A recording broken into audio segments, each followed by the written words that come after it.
Let's hope YouTube didn't see that. I was feeling very tight. Did you see anything you shouldn't have seen, Cosmic? No, I just saw a picture of my own profile on the screen for a second, so I think you might be good. Okay, good. Because I clicked it to turn off my camera, but for some reason I came back and the camera was on. Hopefully I was walking fast enough for it not to register. I think I don't want to test it.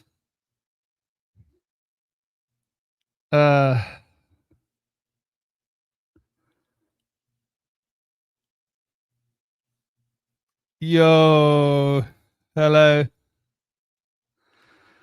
Welcome, Tom. How are you doing? I hope I didn't flash. Tell me, please, guys. Tell me if I flashed.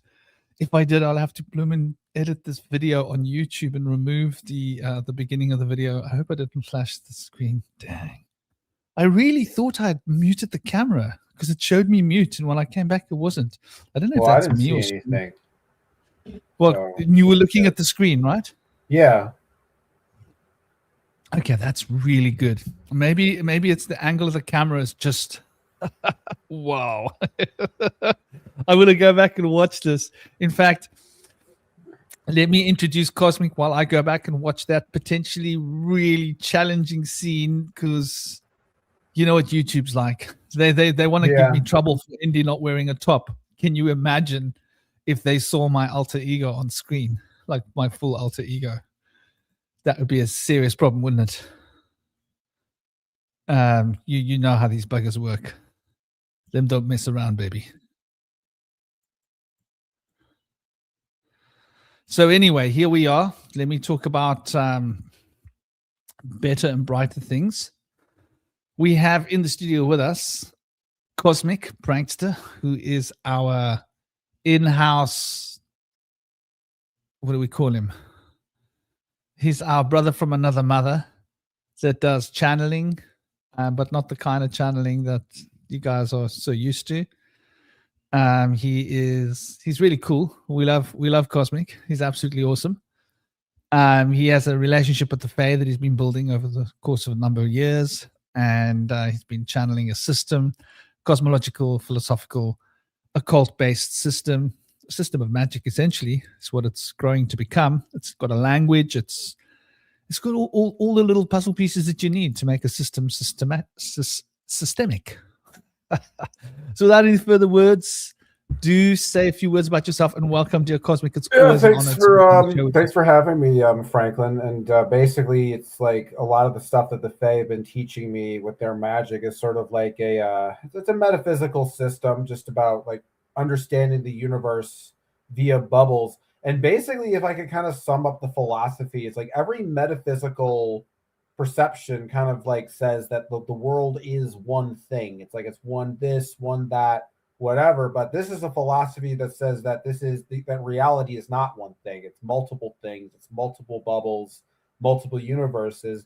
And this is just kind of extrapolating and exploring that concept and into all of its implications. And their language and their ideas kind of help like make that make sense. So that's kind of like also what I've been working on lately too, is just like spending the last days just sort of like spending more time kind of like deconstructing materialism and ultimately realizing that like literally that woke and materialism are literally exactly the same thing. And they're just basically like applied determinism. And it's all basically because a lot of that weird stuff that's going on in the world, it's basically just taking the philosophy of what if human beings fundamentally don't have free will and are always the subject of their previous, interactions, and just applying that to every single facet of life. And then that's how you end up with totalitarianism. And I realized that materialism is inherently linked to all of that because it's the determinism of materialism that then creates the foundation for all these kind of authoritarian, totalitarian government systems that we're sort of like dealing with today. So I feel like I've made a lot of progress in going through that journey. And let's get into this conversation today.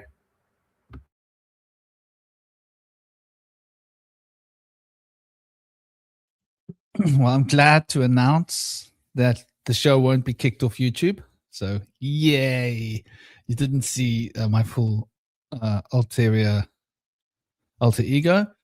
You only saw what you were meant to see, which is perfect. That's good to hear. I was a bit concerned there that I had done something illegal. You know what YouTube's like, dude. Get your knickers off for just 1 second, and that's it. Like, your show will be banned. You'll be like removed from YouTube. Or, you know, those are like I think those are beyond strike. You'd have like X rating on all of your channel, and you wouldn't even be able to like do a live. Probably they'd probably ban you from doing lives. Who knows? Anyway, we're good. We didn't go that way. We didn't make any of those errors, so we are 100% okay. We have followed all the rules. You know me, I love following rules. So yeah, like you're saying about totalitarianism, you know, that's a very interesting. It's probably a good place to start, Cosmic. We should start with the macrocosm.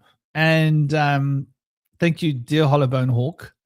And Tom, lovely to have you guys here. Hope you guys are all having a fantastic weekend and a fantastic day. I've had a great day. Absolutely lovely day. I'm celebrating with the best cocoa. Totalitarianism.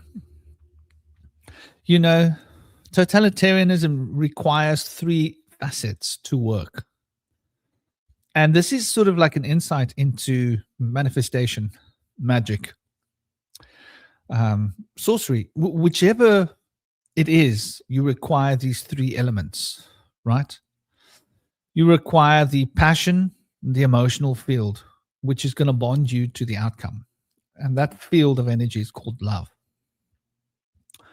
Then you need to have the wisdom aspect of the correct idea, the correct intention, the correct foundation with which to structure what it is that you're doing, whether it's a spell, whether it's sorcery, whether it's witchcraft, magic, whatever field of occult practice you're following.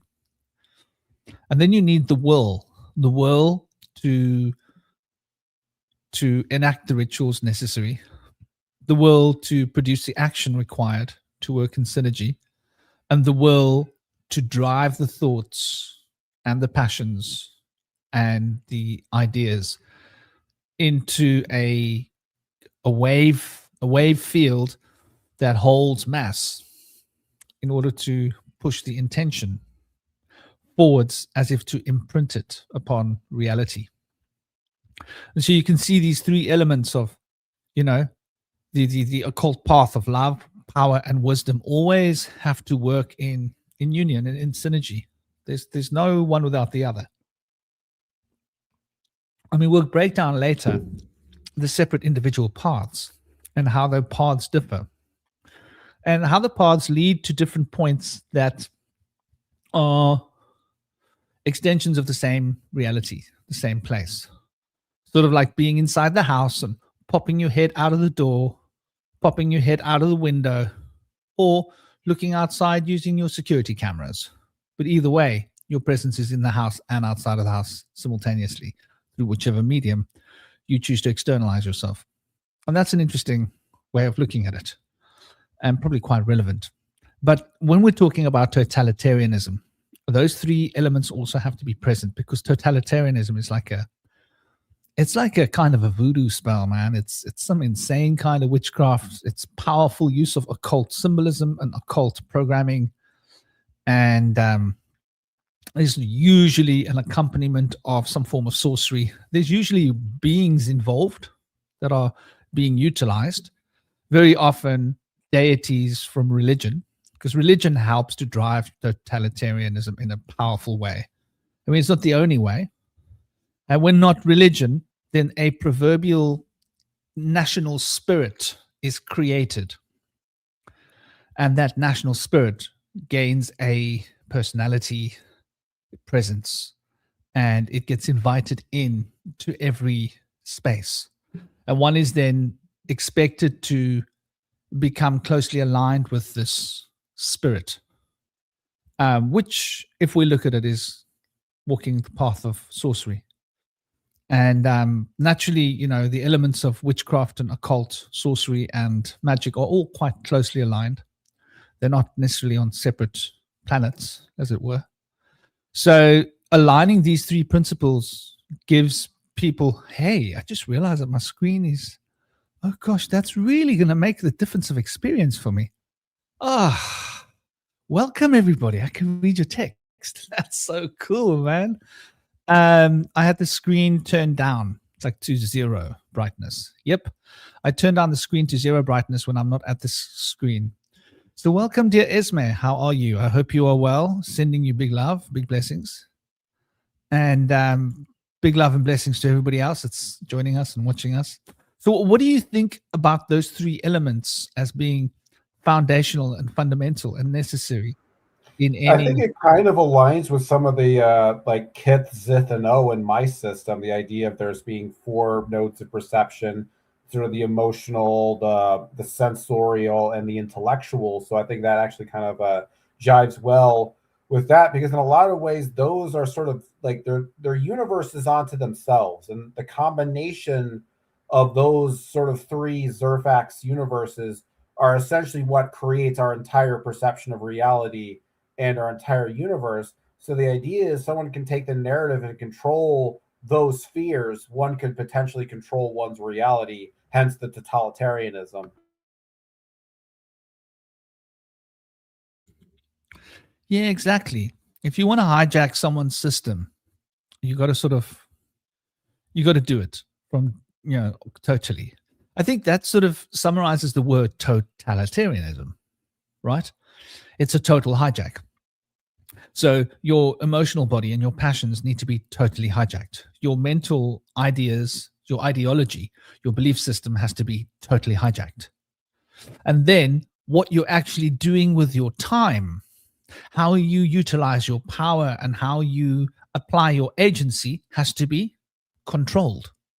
So without controlling all 3 elements, your agency, your emotional foundations, your alignment, and your ideology and belief system, it's not a totalitarian state, or totalitarianism can't exist. And I think when you align all 3 of those and you are able to hijack all 3 aspects of someone's consciousness, you will then hijack the 4th plane. Does that tally for you, dear Cosmic?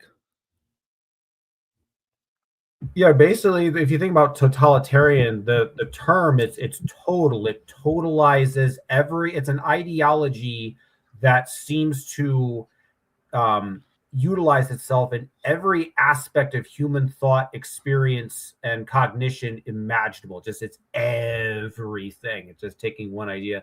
Because I think in a lot of ways, sometimes someone can take an idea and apply it to maybe a few facets of their life, maybe just in terms of what they believe in God or what the afterlife is, but they don't really apply it to every single aspect of their life. Whereas other people, it's like, no, it's like, it's kind of like with Christianity, for example. Like some people, they think, oh, the Bible, it's got some really great ideas. I really resonate with Jesus Christ, but I don't take everything in the Bible literally.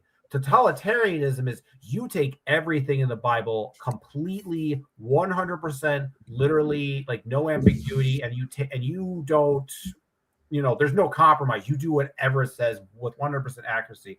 That is what totalitarianism is essentially is. But I think when you understand kind of like propaganda, that in order to really indoctrinate someone, you have to kind of, have all of those vectors sort of in control.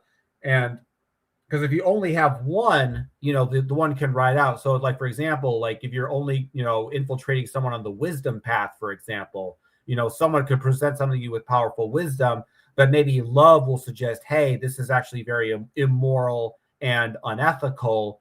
And, and then it kind of like maybe say, oh, maybe I should question this belief. Likewise, someone could give you like false love, for example, and manipulate your sense of love, and your wisdom could tell you, hey, this isn't in alignment with love. This doesn't make sense. This is illogical. And then with power, you can, and if love and wisdom are that, you can find your own individual power and say, no, I'm not going to stand for this. I'm going to stand up against it. So if one of these love, wisdom, and power is unchecked, it can sort of mitigate and sort of like correct the other two if they get corrupted or control. So to control the person, you have to control all three of them simultaneously. It's kind of like the like Thanos rings of power. You got to use all the power before you can, do the thing or whatever. It's kind of like that.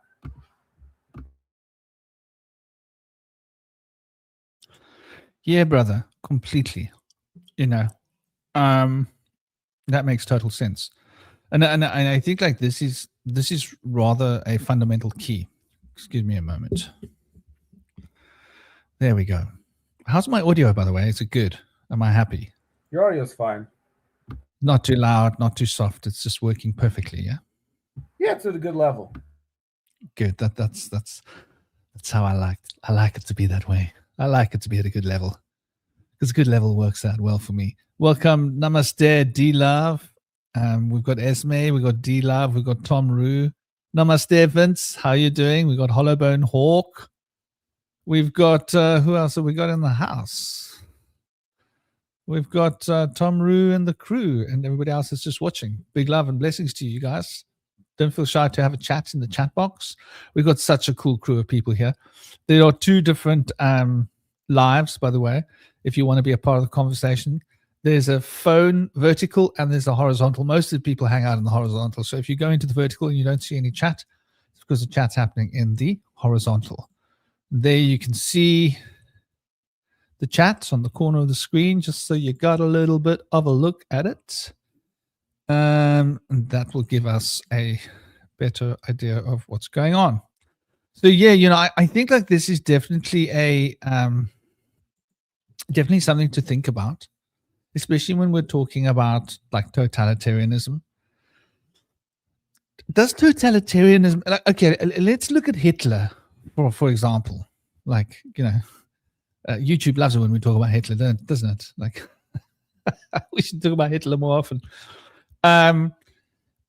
One of the things I noticed, like when you look at the story of Hitler, it seems that Hitler was quite well loved by his German brethren. Have you come across this as well? Yeah. That's kind of how it was back in the day, because I think the thing about Hitler that a lot of people don't recognize is that a lot of the attitudes that he held were basically already held by a lot of the German people at the time. They lost World War I, they felt humiliated and defeated, and they're kind of like, man, everybody's. And basically what Hitler kind of did, like as any populist does, is kind of reads the room and figures out, okay, this is what people are emotionally resonating with. And he figured out a way to exploit that, for his own advantage. Like, people are disaffected, they feel sort of, spiritually lost. And then basically what he does is sort of fills that power vacuum that was there. And kind of that's how he got people, aligned with their things. Because that's the thing about these ideologies in the totalitarian system. They're a lot like viruses, man. Like you think about it, when you get a virus, you don't typically get a virus when you're, well and you're healthy and you're sleeping well. It's when you feel like crap and you're tired and you haven't been eating well and you feel weak and sick, and that's when it's able to get you and attack you. And I think with ideology, it's the same thing. When you feel good about your life and you feel like you have a sense of purpose in your life and your direction, a lot of these ideologies just seem like a bunch of nonsensical bullshit, essentially. But if you're someone who genuinely feels aimless, hopeless, filled with despair, and you see some Pied Piper coming along and they got some kind of dream for some better world, you're just going to eat that thing up because, and I think the other thing about these ideologies that I've been thinking about lately is that in a lot of ways that before you indoctrinate someone, you have to first sort of remove the wisdom that they already have. You have to kind of take their experiences, their wisdom, and you have to kind of delegitimize that area. So then you can fill in the indoctrination. It's like you think about like you're filling up a jar of water, right? A jar of liquid. You can't fill a jar up with liquid if the jar is already full. Like let's say the jar is filled with water, and you want to fill the jar with like black kerosene or something like that. You can't really pour the black kerosene into the jar if there's water already in it. So you have to first pour the water out and then you pour in the kerosene. Because that's what I kind of noticed with like what materialist atheist does and how it basically leads people into this sort of woke ideology. It basically kind of like takes your dreamscape, your sort of world, and sort of basically napalm bombs the whole thing. So it's just a barren desert, scorched earth. And then they kind of plant their poisonous crops onto your imagination, sort of infest your mind. So it has to be that vacuuming. And I still remember one of my favorite books, The Never Ending Story, where there's the witch Zaid who's talking to Bastion, the main protagonist, and she's basically talking about that she has these like this army of these sort of like mechanical like robot beetle creatures, and she basically kind of has the speech about the fact that they're empty is what allows me to move them, and that anything that is empty I can move with my will. And I always thought that was a very interesting line, because that's essentially what a lot of these totalitarian ideologies use. Before they fill you with bullshit, they got to kind of empty you out first to make room to fill up the bullshit. So in a lot of ways, making you feel empty and aimless is kind of the precursor to set people up for this way of thinking.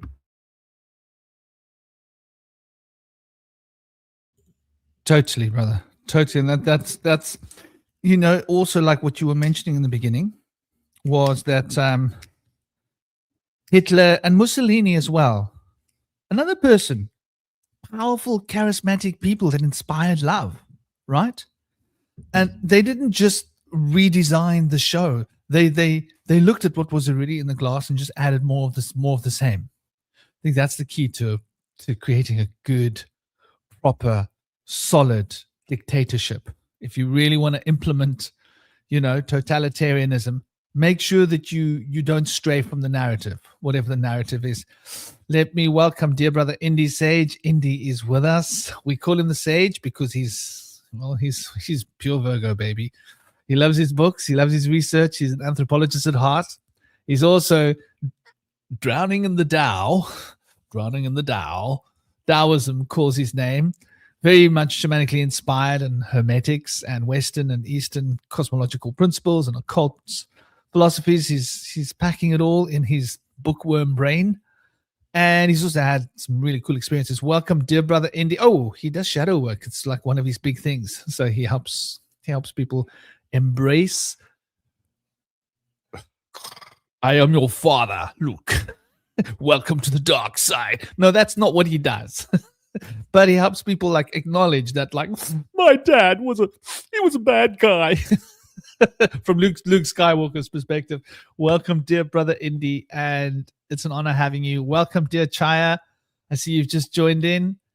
Hope you guys are both well. Big love, and share a few words, brother. We were talking about totalitarianism. All right, that sounds good. I've always contemplated that for a long time and reached further rabbit holes as I've gone through the journey.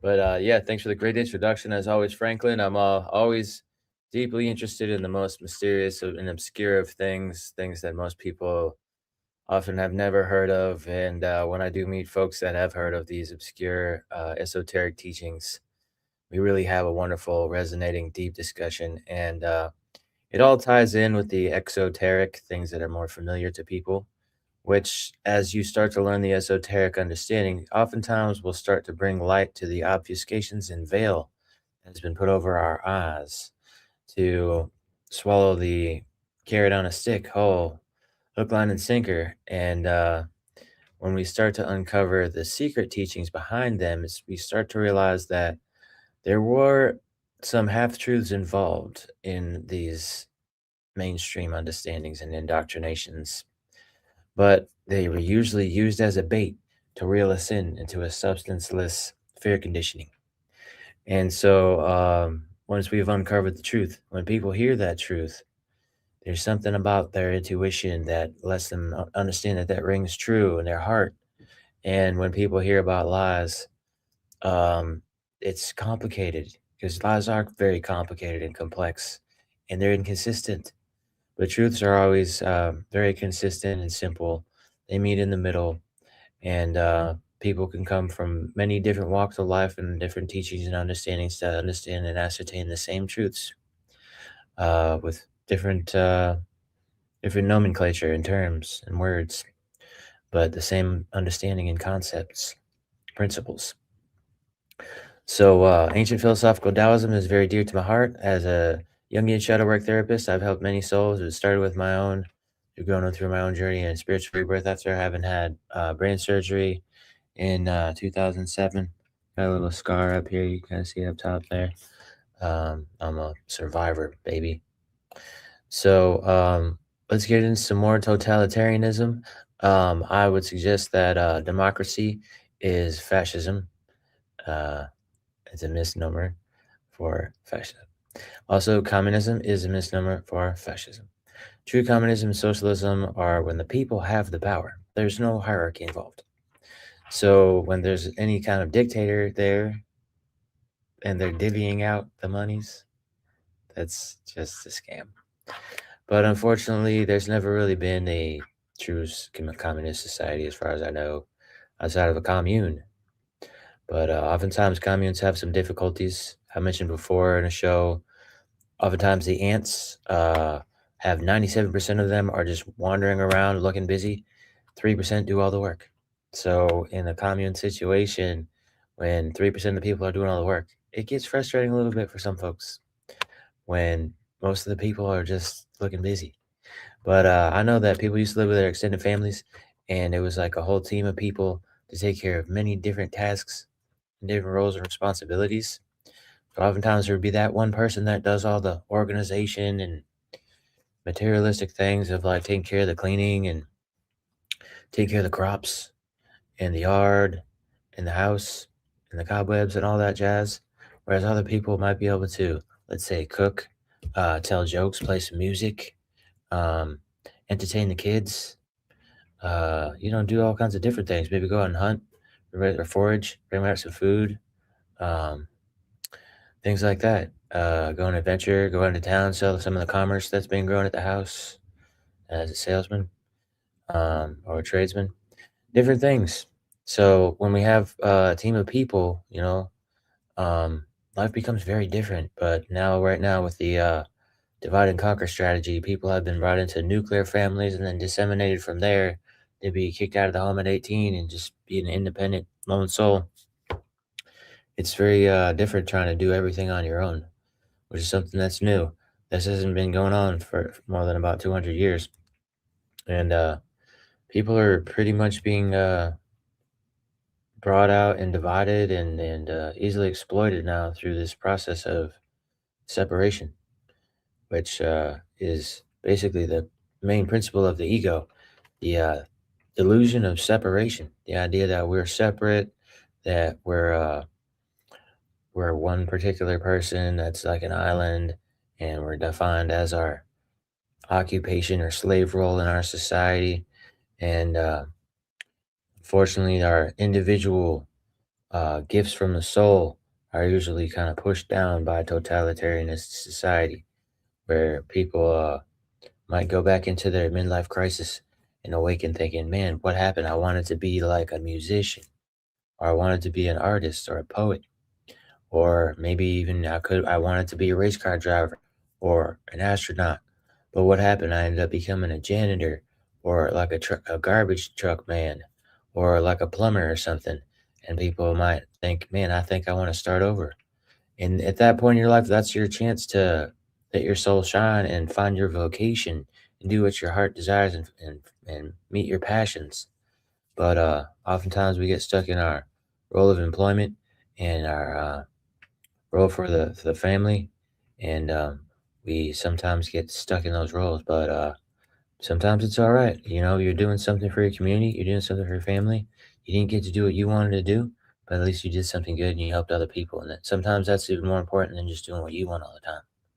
So let's see where you guys are going with this. I know you were talking about some regimes in the past through world governments, particularly in Europe, from what I was hearing.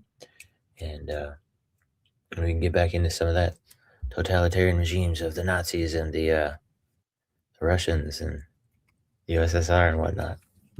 I think there's a common theme that both the Nazis and the communists ultimately had, And that really is that they kind of viewed humanity from more of this deterministic lens. But there's a kind of a different caveat, because the Nazis ultimately, they were more spiritual. They believed in the occult and the esoteric, and they were kind of like more hermetic in their outlook, and that we're all kind of the Aryan Brotherhood. We're all one thing. Whereas communism is much more atheistic and materialistic. So the idea with that is that because there is no God and there is no free will, there ultimately is no self. We're all just sort of the aggregates of the Big Bang.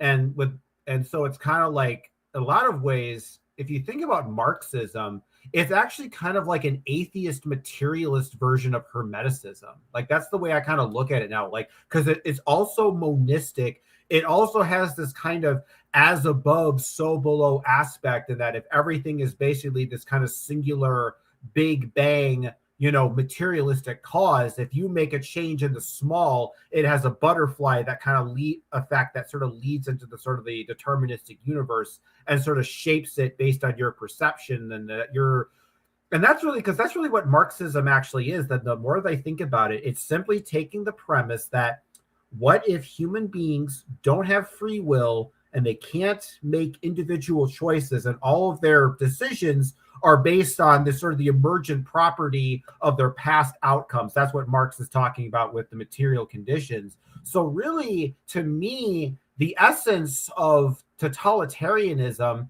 is removing individual free will from people, whether that be a right-wing fascism or left-wing fascism. It's sort of the same pattern. It's just sort of like, okay, if you're conservative, I can, mess with you using right-wing fascism. And if you're liberal, I can mess with you using left-wing fascism. It's basically just kind of like figuring out which kind of like candy is the best thing you can lure your victim with. But really, it's all about losing your sense of individuality in a collective, in a way that's where it's not really, where it's abusive. And it's not, because that's the thing about that love that comes from it. Because what that compassion actually is with communism is essentially the idea that people are blank slates, and that they are not individually responsible for the choices that they make. So, for example, let's say you're a criminal and you rob a bank, for example. From the perspective of free will, you made a conscious decision to rob that bank. You could have chose not to, but you chose, evil over good, and that's that explanation. Whereas if you look at it deterministically, you would look at it and say, no, that person didn't make a choice. This person had a traumatic upbringing. They lived in a terrible life, and those terrible material conditions force that person to rob that bank against their free will. But because they're born a blank slate, and those actions that they have are actually the results of his external conditions that are outside of his force, that person is then completely blameless. And then the society that created that problem is then treated as the victim or whatever. So in a lot of ways, when you think about Marxism and its ideology, it actually is completely inseparable from atheist materialism.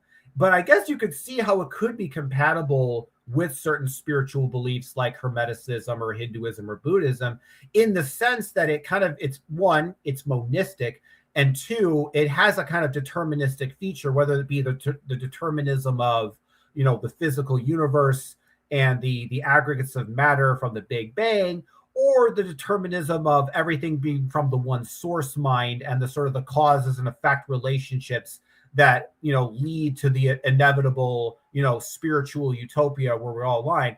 But it's all taking everything into this singular vector of causality. And that singular vector of causality is usually controlled by the person in the power, or the powers that be. So really, removing one sense of free will and one sense of individual agency and tricking them into thinking that's actually a good thing, that seems to be the bread and butter of totalitarianism in my analysis.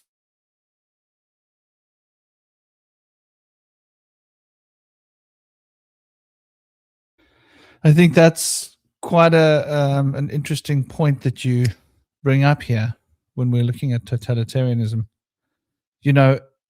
they've got to make you love. They've got to make you love the idea. And they usually have to have someone that you love, right? These days, totalitarianism has been brought about by hate. That's like some weird, twisted voodoo that they're playing with us, man. So I'll give you an example. They'll put someone like Biden on the stage, and everybody absolutely hates the idea of him being president because, like, who cleans him when he goes to the loo? Because he's not going to remember, right?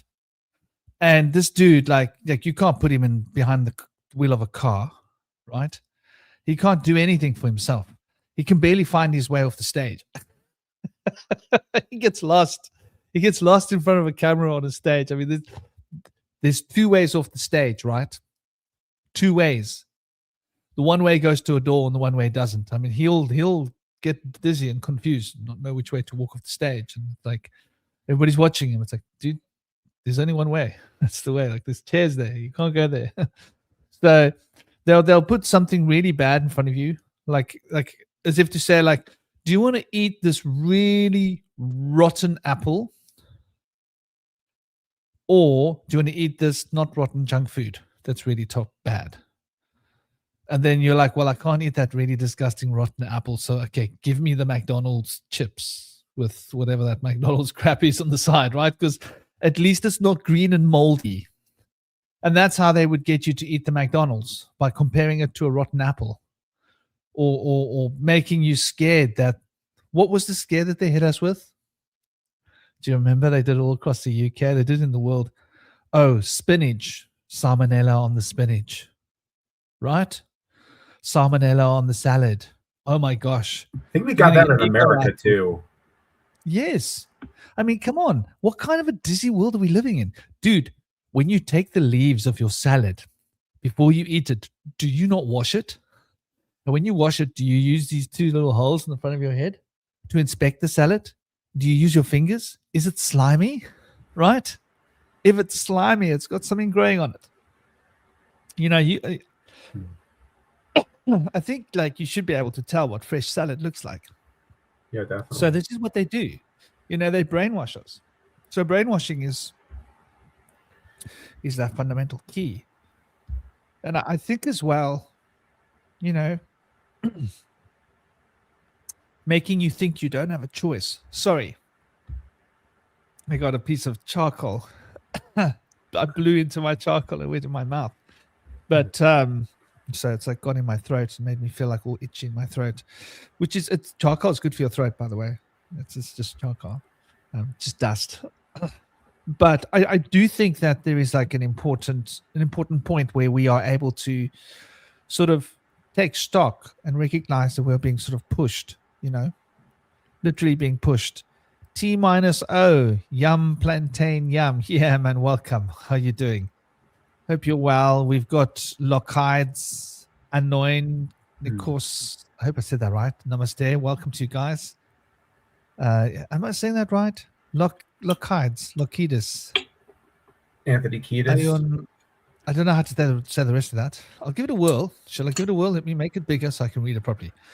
Lockidus Ionoionikos. Ionoionikos. Lockidus Ionoionikos. How's that? Does that give a bit of a ring to the sound? Anyway, big love, Naraka. I hope you're good. Hope you're well. Hope you're all thriving. Ooh, Loma. Welcome. I hope you're good. Hope you're smiling. Hope everybody. I wanted to make a point of what you were saying a second ago about hatred, because I was thinking about sort of the occult concept of like fire, and I think a lot of times we talk about how fire is related to anger and hate, and that it's destructive and unpredictable.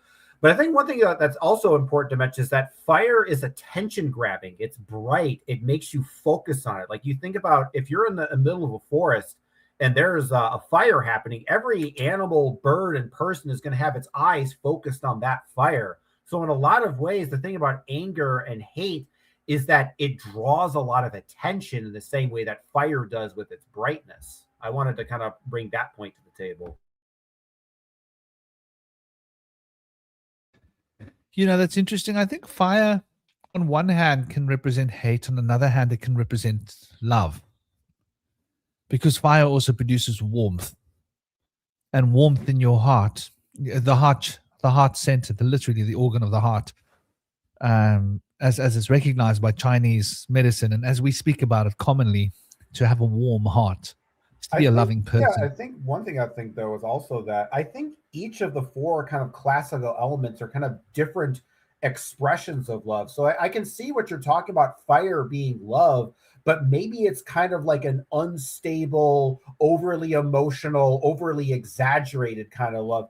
And maybe it's something conscious like water, where it's like a love, but it's more calm and tranquil and more kind of like stable.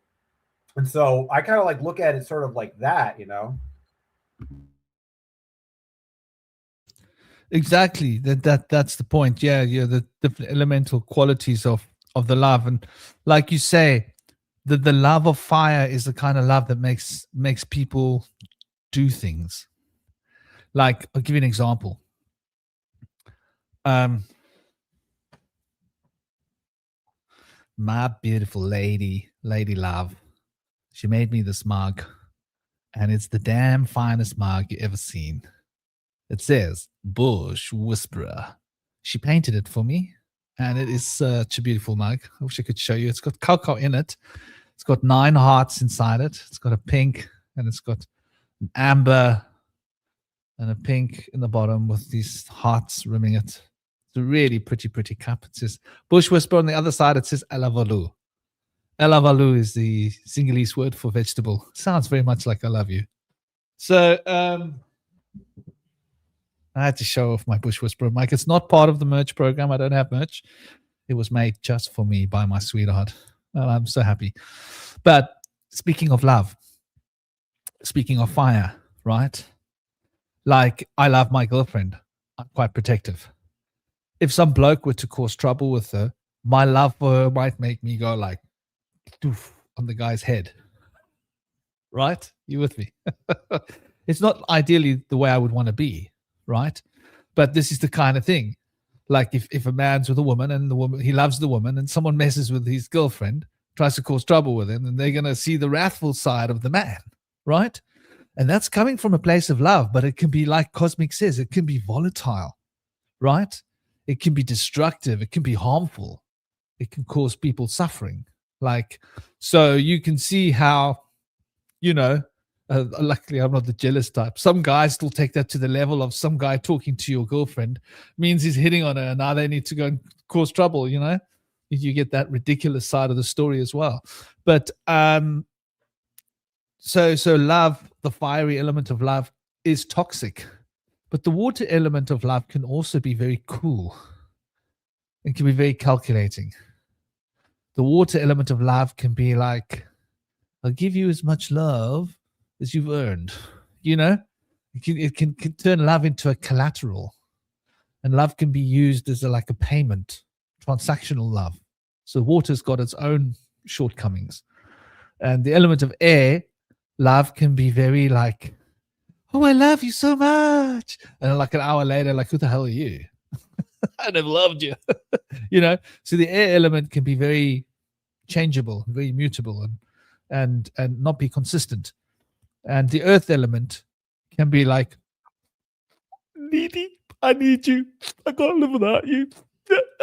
So each element of the love has got its own sort of downfall. It's only when we sort of compromise on each level and bring all together in a sort of unified field that we get like a full kind of love. And it's interesting, like when we start thinking of these 3 principles, I think each of the 3 principles has the same thing. Like when we think of wisdom in fire is eureka, inspired thought, original inspired thought. The air wisdom element is that ability to cognitively consider and contemplate and put into language and to plan what you're going to express, thoughts, and give a personified perspective of an idea in such a way, and also planning how to implement these ideas for the future. The water element of wisdom could be the ability to reflectively see hidden aspects of something. That's how we look into the esoteric. Esoteric is very watery inspired. And the earth element would be analytical wisdom, where you've pulled that stuff through your anal center, and this is how it is. It's not like that. No, you're wrong. It's not like that. You're wrong. It's like this and that and this and that, and that's it. It can be very bull-headed, like a bull, right? And can tend to be a little bit much of a bully, trying to force the idea of my belief onto anybody else. That's like too much earth element. And when we look at power in terms of the earth element could be subjugating you on a physical level, right? Power on a watery elemental level could be subjugating you on a mental on a deep mental level, right? Very deep mental, unconsciously manipulating.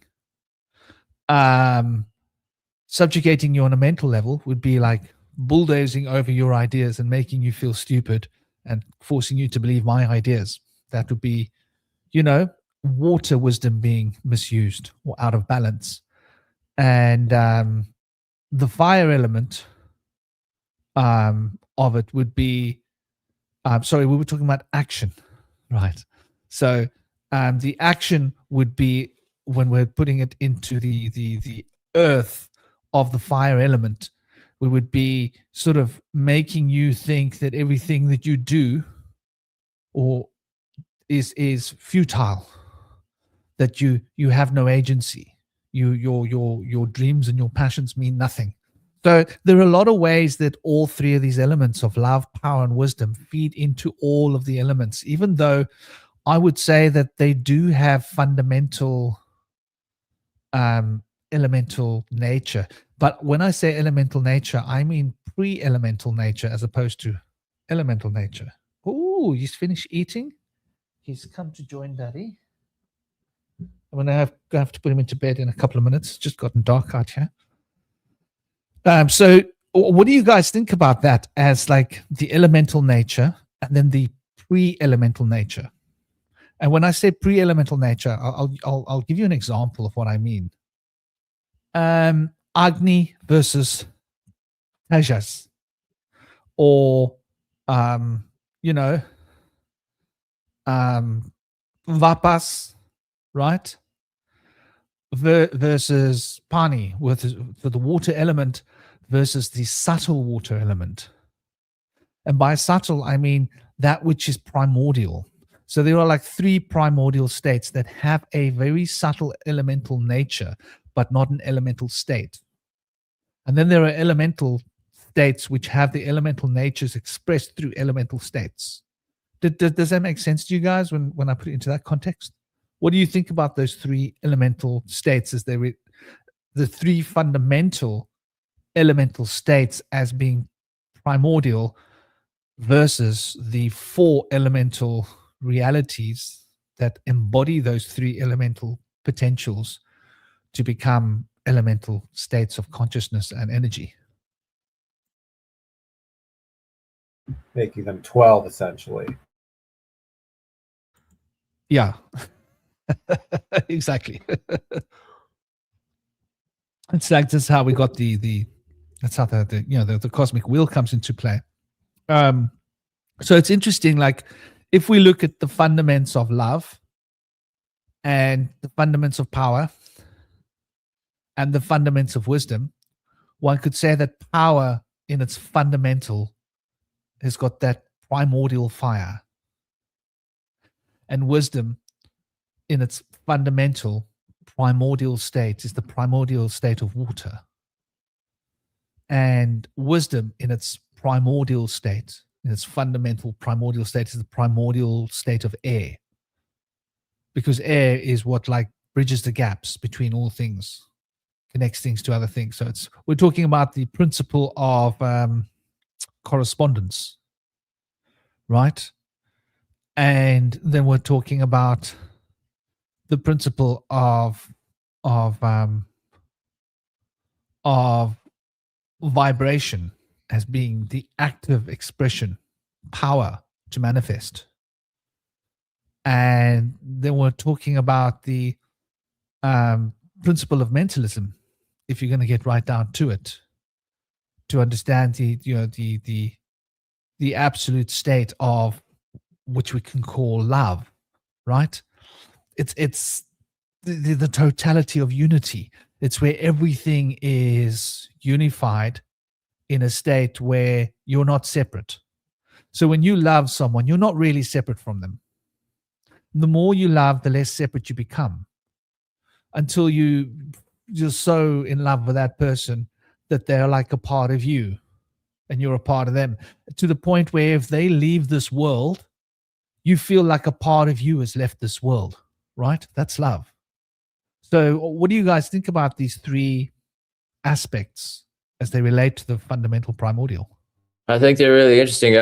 Imagine like if water were to be wisdom and earth were to be knowledge, then when you pour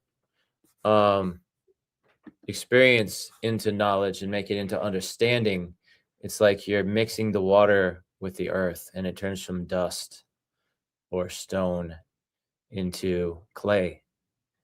And so it's more able to be used and formed into things that can be shared, things that can be used, more practical. Whereas earth in itself as knowledge kind of just slips through your hands. It's like sand, or it's like rock. You can't even reach inside of it. You're just seeing the surface of things. So also the idea of fire being involved in this, I feel like fire could be involved with more like emotions and passions. And so passions kind of have a play in wisdom, in the sense that through acting on our passions, we experience the understanding of how to implement the gratification of our needs and our drives.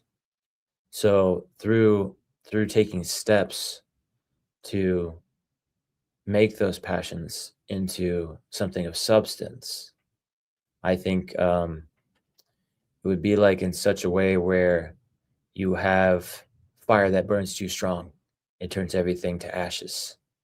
But if you apply a little bit of wisdom, it's like you're sprinkling a little bit of water onto it, or it's like a light rain, and it's kind of slowing it down, but it's still burning, but it's going to burn for a lot longer. It's not going to make things disintegrate so fast. So I feel like there's an interplay there between the fire and the water.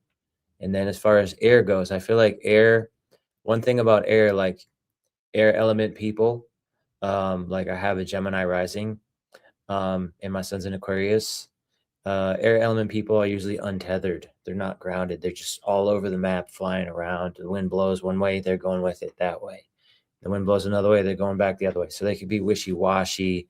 They could be kind of like too imaginative and not practical enough. Whereas like me as a Virgo, like an earth element or a Taurus would come in and say like, okay, let's take all these like airy-fairy ideas and like make them into something real, and like let's put them into work and like put them into practice, and like let's see how they work. So I feel like that would be like an element in which we have earth creating like a windmill, where we're taking that wind and it's turning into something that's making power, that's doing things, that's actually making us be able to use that wind for more practical things. But without the wind, you wouldn't be able to have that feature of the integration like that, because there'd be nothing to blow on the propellers to make them move.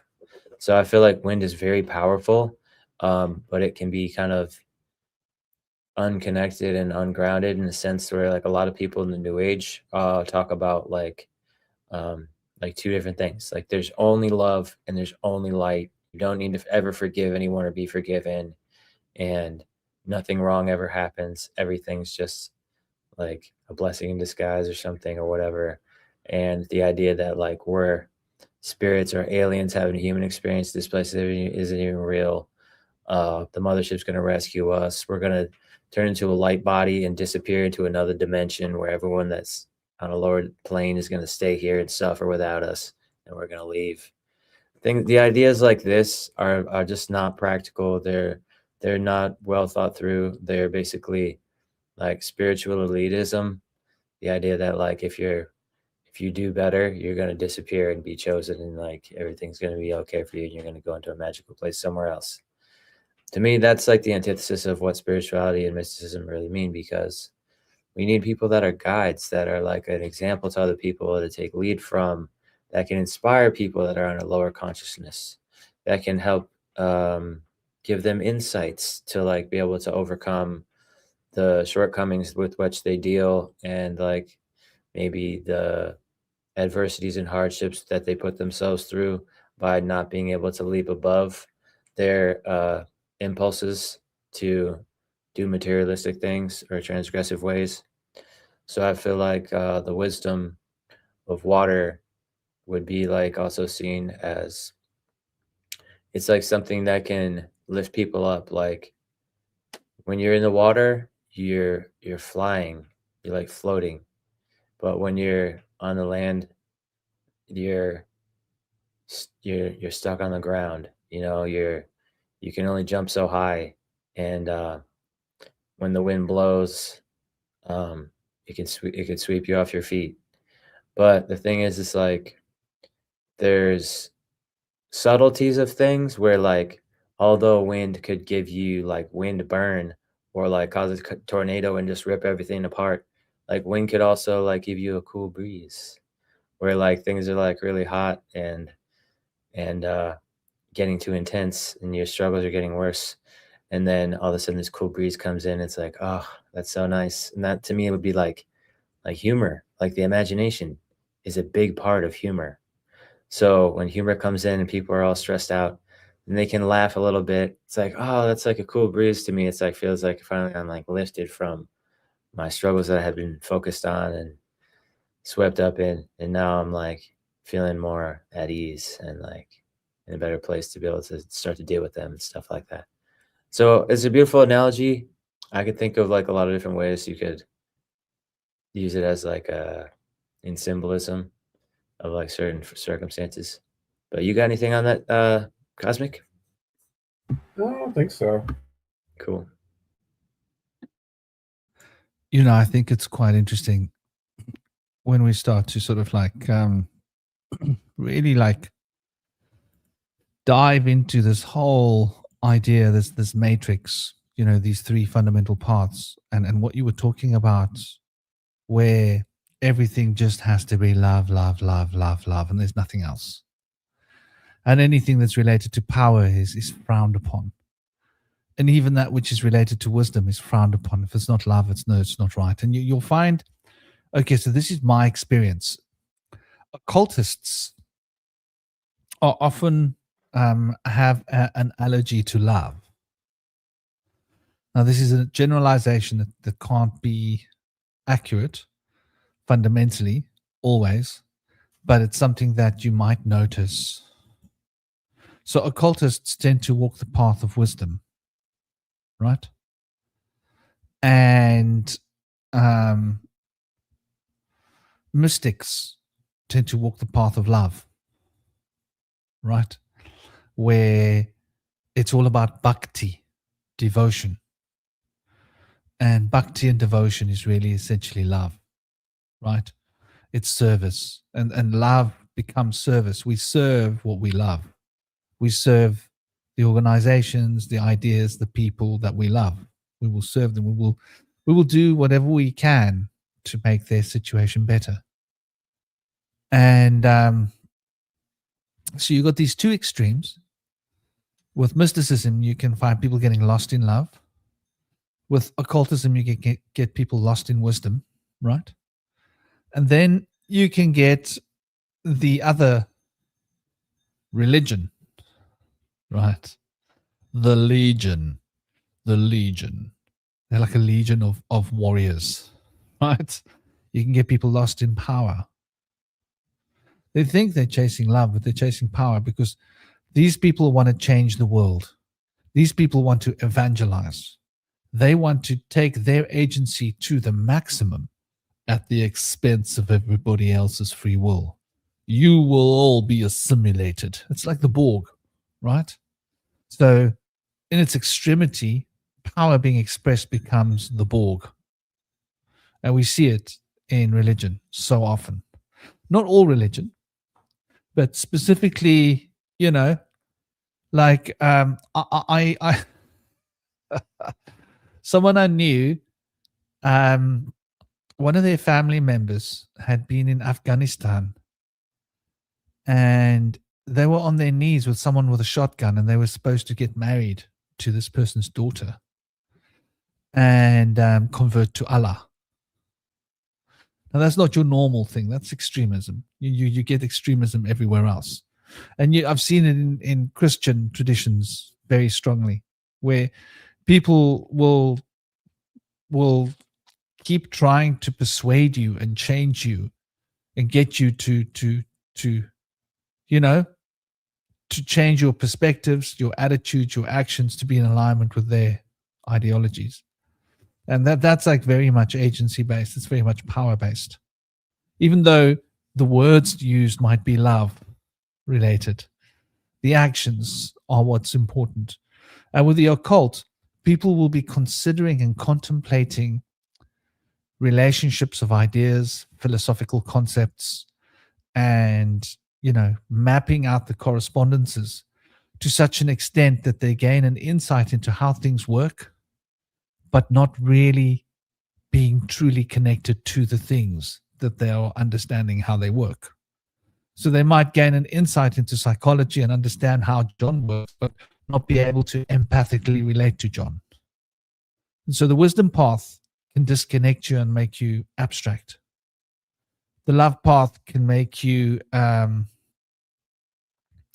can get you to be sort of like the New Age movement.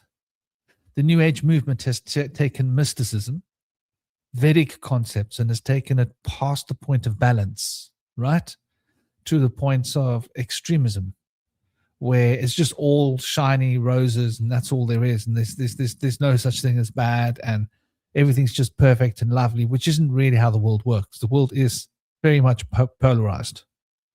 We can acknowledge it, or we can stick our heads in a hole.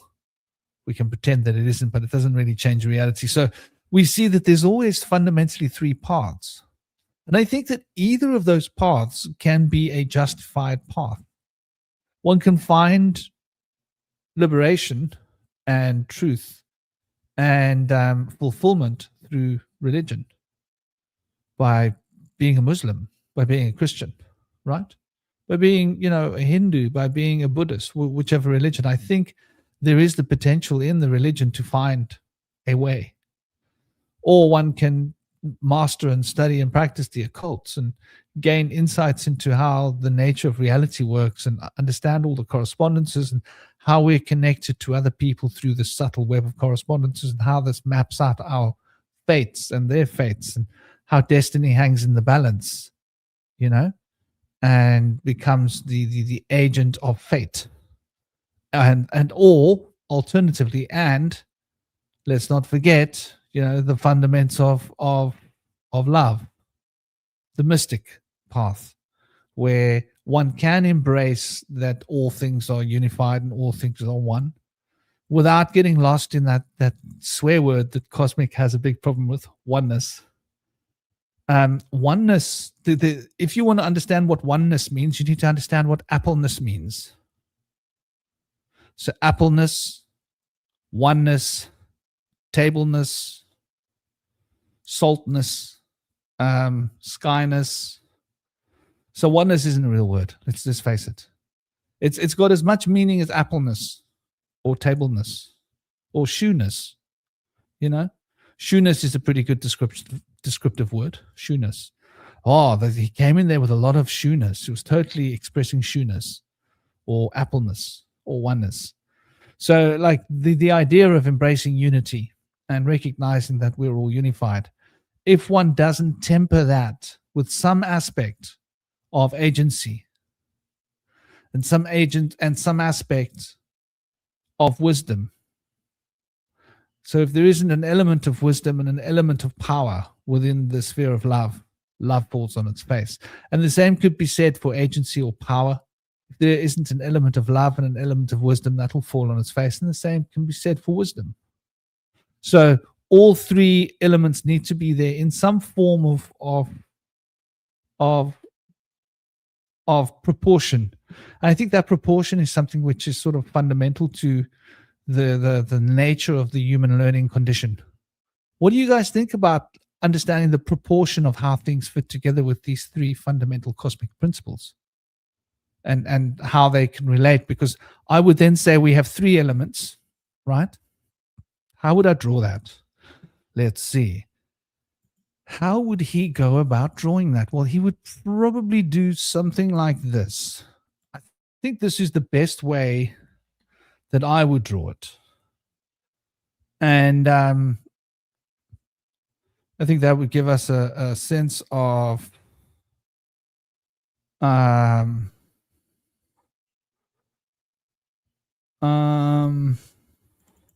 yeah. So that's how I would draw it. And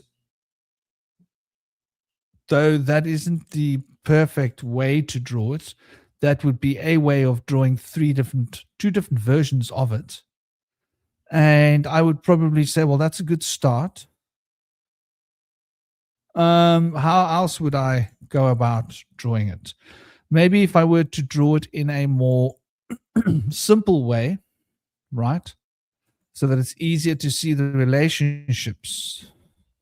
There would be a yang and a yin version of the way that this would be drawn. That might be a better way of a better image to use. So here we can see, if we look at this, right, we can see these fundamental three principles in the middle here. Yeah, the three triangles, the red, the blue, and the yellow. Yeah. And, you know, the 1, the 9, and the 8, right? So the 8 would purify the mental field. The 1 would purify the action field, agency. And the 9 would purify the wisdom field, right? And if you then were to look at it as either enneagram on the left or an enneagram on the right, it would give you this idea that there are 9 potentials. So there are 3 aspects, but those 3 aspects have to be in a point of regulation. For example, number 8 has to be regulated and balanced by number 7 and number 9. Or 8 can be regulated and balanced by number 5 and number 2. Or 8 can be regulated and balanced by number 3 and number 4. Or 8 can be regulated and balanced by number 6 and number 1. So there are different ways in which these principles can regulate, right? So if 8 is balanced by 6 and 1, right, then 6 and 1 are the receptacles of air and fire. If 8 is by 4 and 3, then you'll notice that 4 and 3 are the receptacles of fire and air, right? So you can see that there's a correlation here. I hope you guys can see how these maps work. 1, as an expression of primal fire, can be tempered by 9 and 3. 9 representing the air, 1 by 2 and 9. Please excuse my error. 2 representing the receptacle of water, 9 representing the receptacle of air, and 1 representing its fundamental state of fire. Or the air could be 6 and the water could be 5. 1 still stays fire. Or the 1 could be fire and the 3 could be air and the 8 could be water. You see? So you notice how these maps work, these relationships. Each one of these relationships is keeping the elemental structure, the fundamental elements of structure that one needs to have a relationship with water, or air on the one, like on the right hand enneagram, and on the left hand enneagram, 1 needs to have a relationship with 6 and 5. And so you can move around the enneagram and you'll find they all work out perfectly. This was how amazed I was when I discovered how perfectly the mapping is just so perfectly correlated that these elemental combinations are reflected. And so the lesser degree, 1 represents fire, but it carries the undertone of 8 and carries the undertone of 9 and 2 when viewed in terms of its position, or the undertone of 8 and 3 when looked at through the masculine eyes, or 6 and 5 if looked at through the 6 and 5 if looked at through the masculine eyes, and 8 and 3 if looked at through the feminine guise. So you can see there's 3 ways in which this can always be done, either by looking at the 3 elemental states as they're reflected. So you can see that the 3 elemental states do indeed become 9, right? But they also become 12. It's very interesting because when we're looking at 12, we're looking at the 4th state, which is a combination of all 3. That's really important to recognize. So we're looking at 12, which is a combination of each of these 3 states, which makes the 4th potential. And because the 4th potential, it needs to have 3 potentials attached to it because there are 3 elements. So it's really interesting to see how we can sort of map all of these ideas quite neatly and quite comfortably in terms of images. Well, what do you guys think of all of that?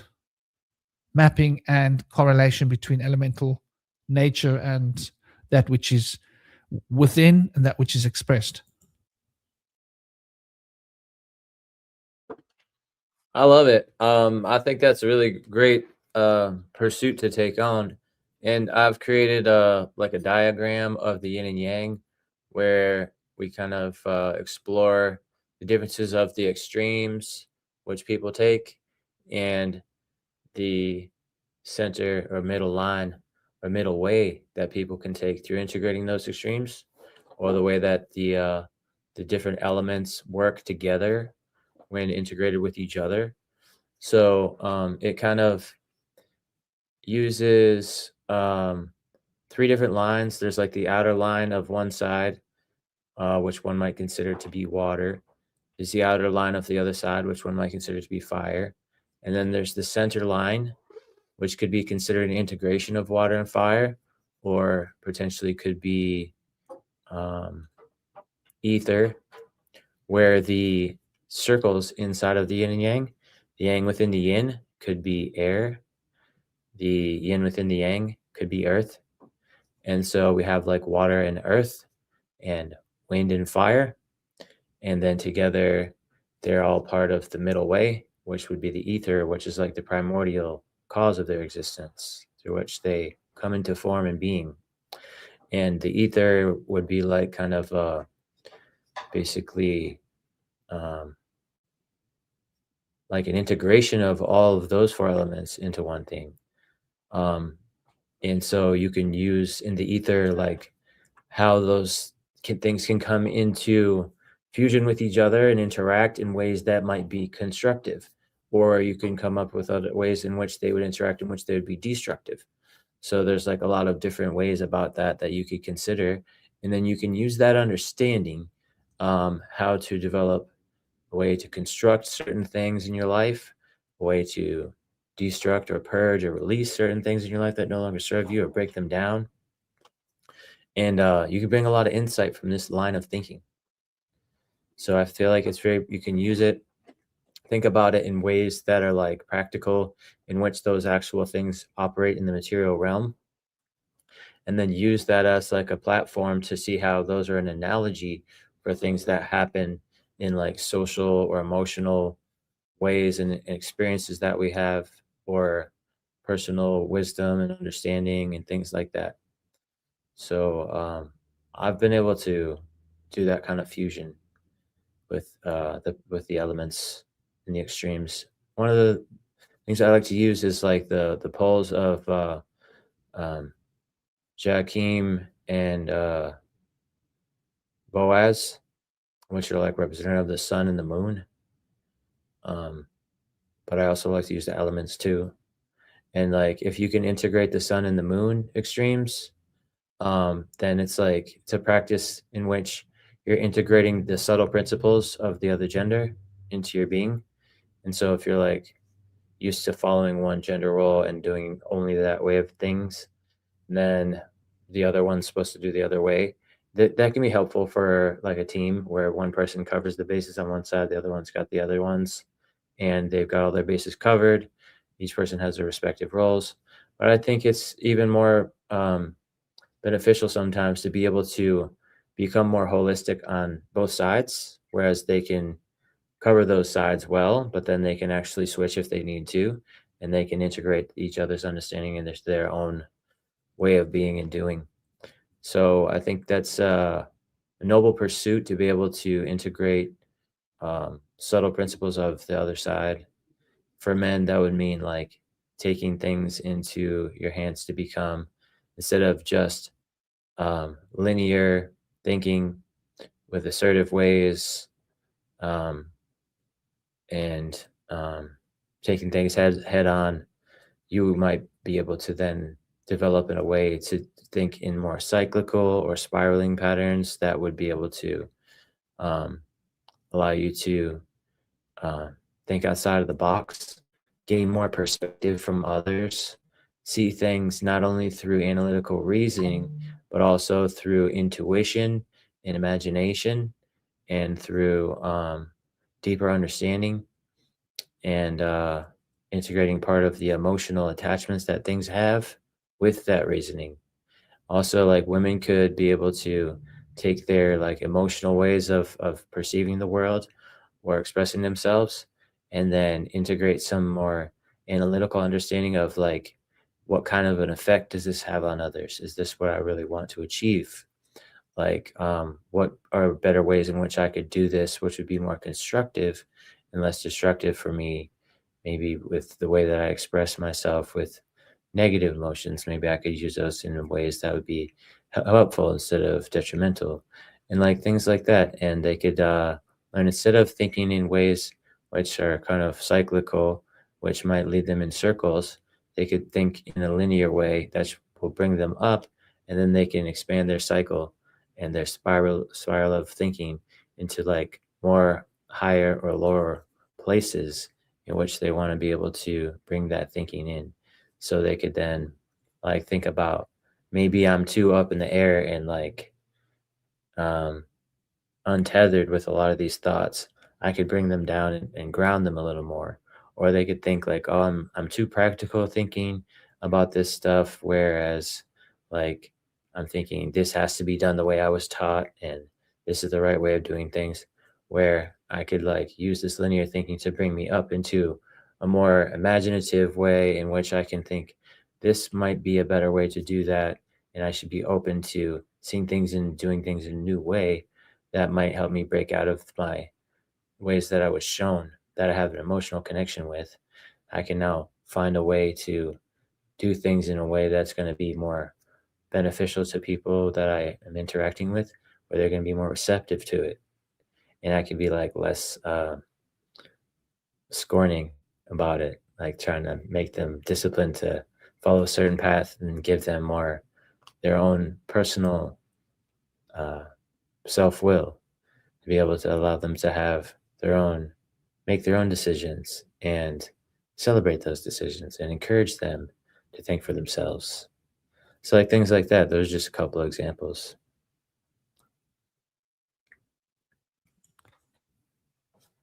You know, those are some pretty good examples.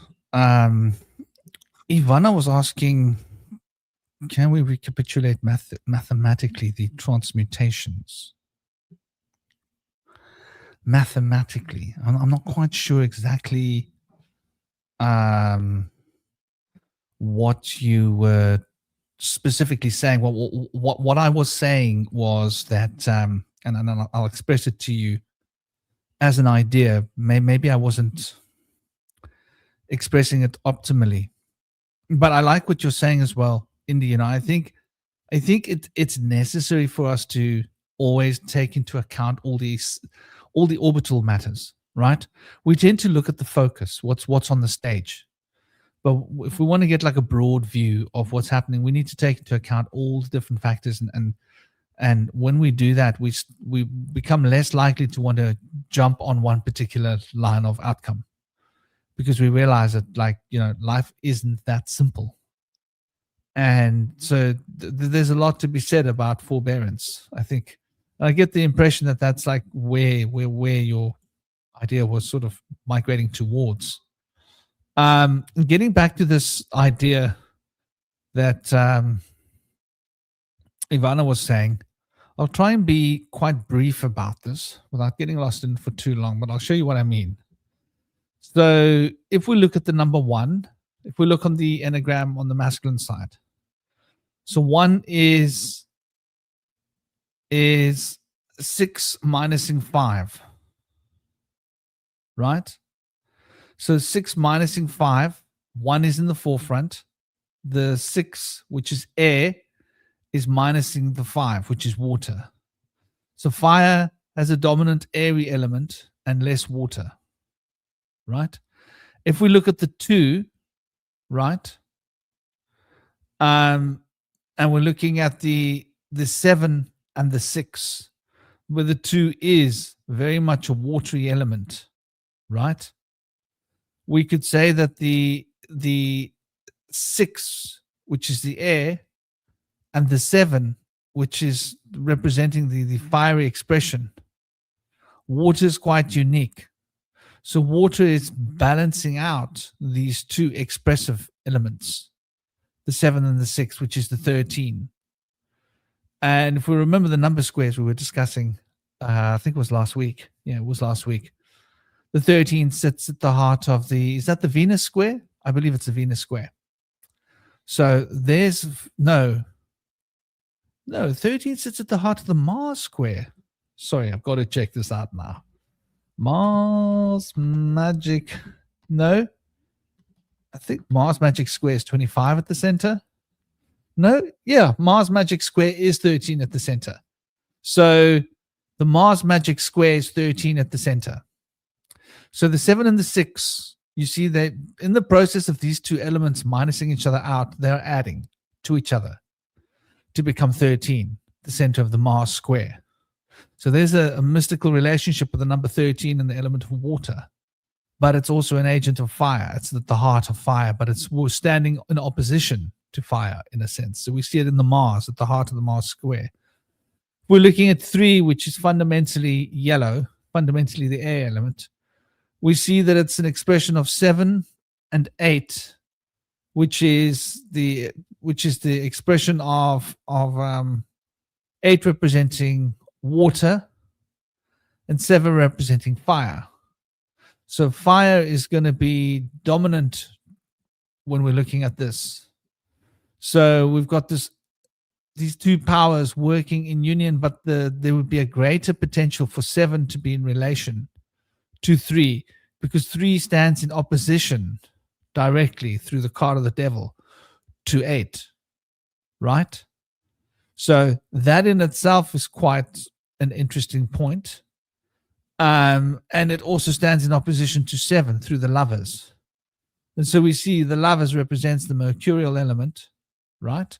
And the mercurial element of air acting upon fire, or the devil, which is that element that regulates addiction and being sort of obsessive and delusional to a degree, represents the activity of the 3, the fundamental air principle, moving towards a fundamental water principle. So we see how these 2 then act as like cognates in a sense. And so we can follow around and see it's more of a conceptual thing, but it does relate to the numbers as well, because each of the numbers carries its own proverbial meaning. And it's really interesting when we look at these 3 principles, how The 9, the 3, and the 6, right, adds up to 18. The 7 and the 1 and the 4 adds up to 12. And the 8, the 2, and the 5. The 7, the 4, and the 1 adds up to 12. The 8, the 2, and the 5 adds up to 15. And so the 15 is the heart of Saturn, is the water triangle, is rooted in the powers of 8, and that is fundamentally 6, which is expressing Venus. And the 7 and the 4 and the 1, which is fundamentally expressing the powers of Jupiter, but the element of fire is rooted in 12, and that's the macrocosm. And then the 18, which is the 9, the 3, and the 6, the roots of air, is bringing us back to the root of 9. So you see the 9, the 3, the 6, and the 9 expressed in these 3 different elemental structures as they are rotating through the spheres. And we're looking at one circle here with numbers, but I want you to remember that there are 9 different spheres. And we are in these lines contemplating the relationships between these 9 different spheres. And the reason we've given them numbers is to show that there are 9 spheres, and each sphere exists here where this sphere exists, but in a different dimensional state. But we can navigate the relationships between the different dimensional states or the fractal states by the relationships between the numerations, which are expressions of that particular sphere of that state's connection to another particular sphere of another state's connection. I hope that is useful. I mean, this is an endless job. This is a labor of love that will never really stop. But I didn't want to get too deeply embedded into that, to the point where it becomes the fundamental point of the show. I think looking at the way in which these 3 paths, occult, the power to change things, the esoteric strength of knowing oneself, like self-knowledge as the root of wisdom, or the mystic trance of loving oneself as seen reflected in the eyes of those we face along the way, this path of life.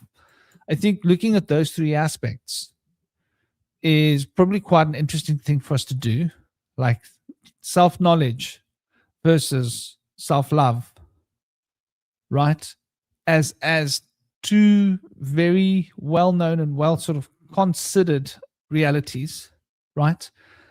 And then the ability to change, the very ability to grow, the very ability to transform as being an expression of total agency. And you can see how these 3 aspects then become expressed in alchemy. What do you guys think about the alchemy trinity as it relates to the fundamentals of these 3 most abstract and most unmanifest states?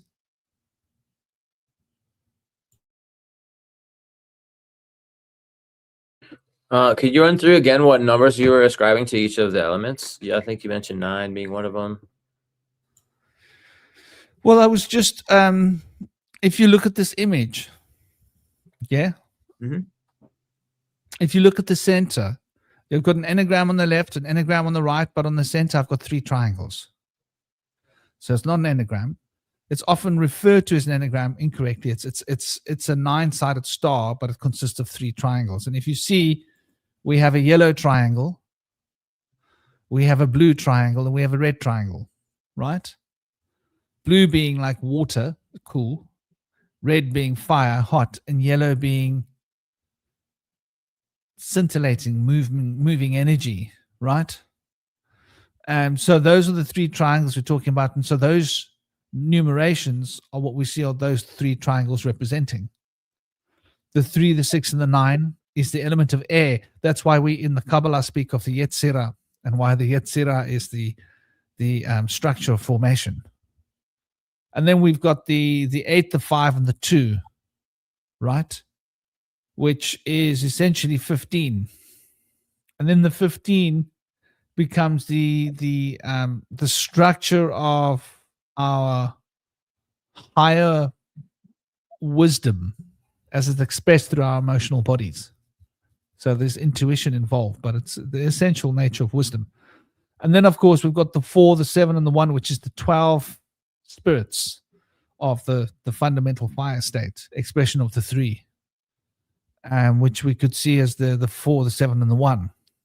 So those three triangles then are carrying those numericals, and we add those numbers together and we end up with 369 as an expression of what stands between fire and water, which is 369. So air becomes all three elements in a sense. That's why the Taoists and the Chinese speak of air as being metal and wood, because air takes on the principle of alchemical change and becomes the agent through which water and fire are able to temper and produce that change, even though change is essentially brought on by fire. The ability of fire to take apart the electrical principles of to take apart an atom, for example, and then reconstruct it on a base physical level. This has got to do with the transmutation of gold and lead, for example. So fire becomes the agent, and then the other alchemical principles sort of continue the work and ensure that the work goes in particular directions, if that makes sense. But the real question that I was sort of getting at asking or getting towards is the idea that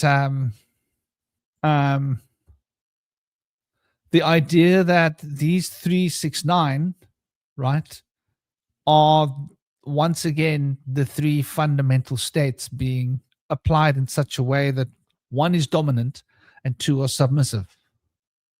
So when fire is dominant, air and water are submissive, but they're still present. I'll give you another example of how this works. For example, let me pull one more presentation to you.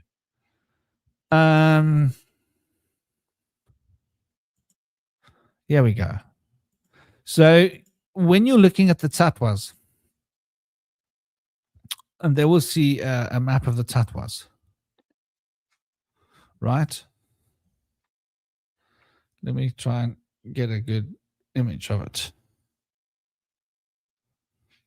So here you see the tattvas, which is like the triangle, which represents fire, the yellow square, which represents priviti with earth. You got the vapas, the water, the apas, water element. You got the vayu, the air element, and you got the akash, which is the fifth quintessence or the movement of spirit, shall we say, that which is outside of time, matrix, how consciousness imprints itself. And you got these 5 fundamental states, and then you'll notice that these 5 fundamental states are broken into 20 further subdivisions, where you got the fire of, you got the earth of fire, right? And then you've got the water of earth, and then you've got the akasha.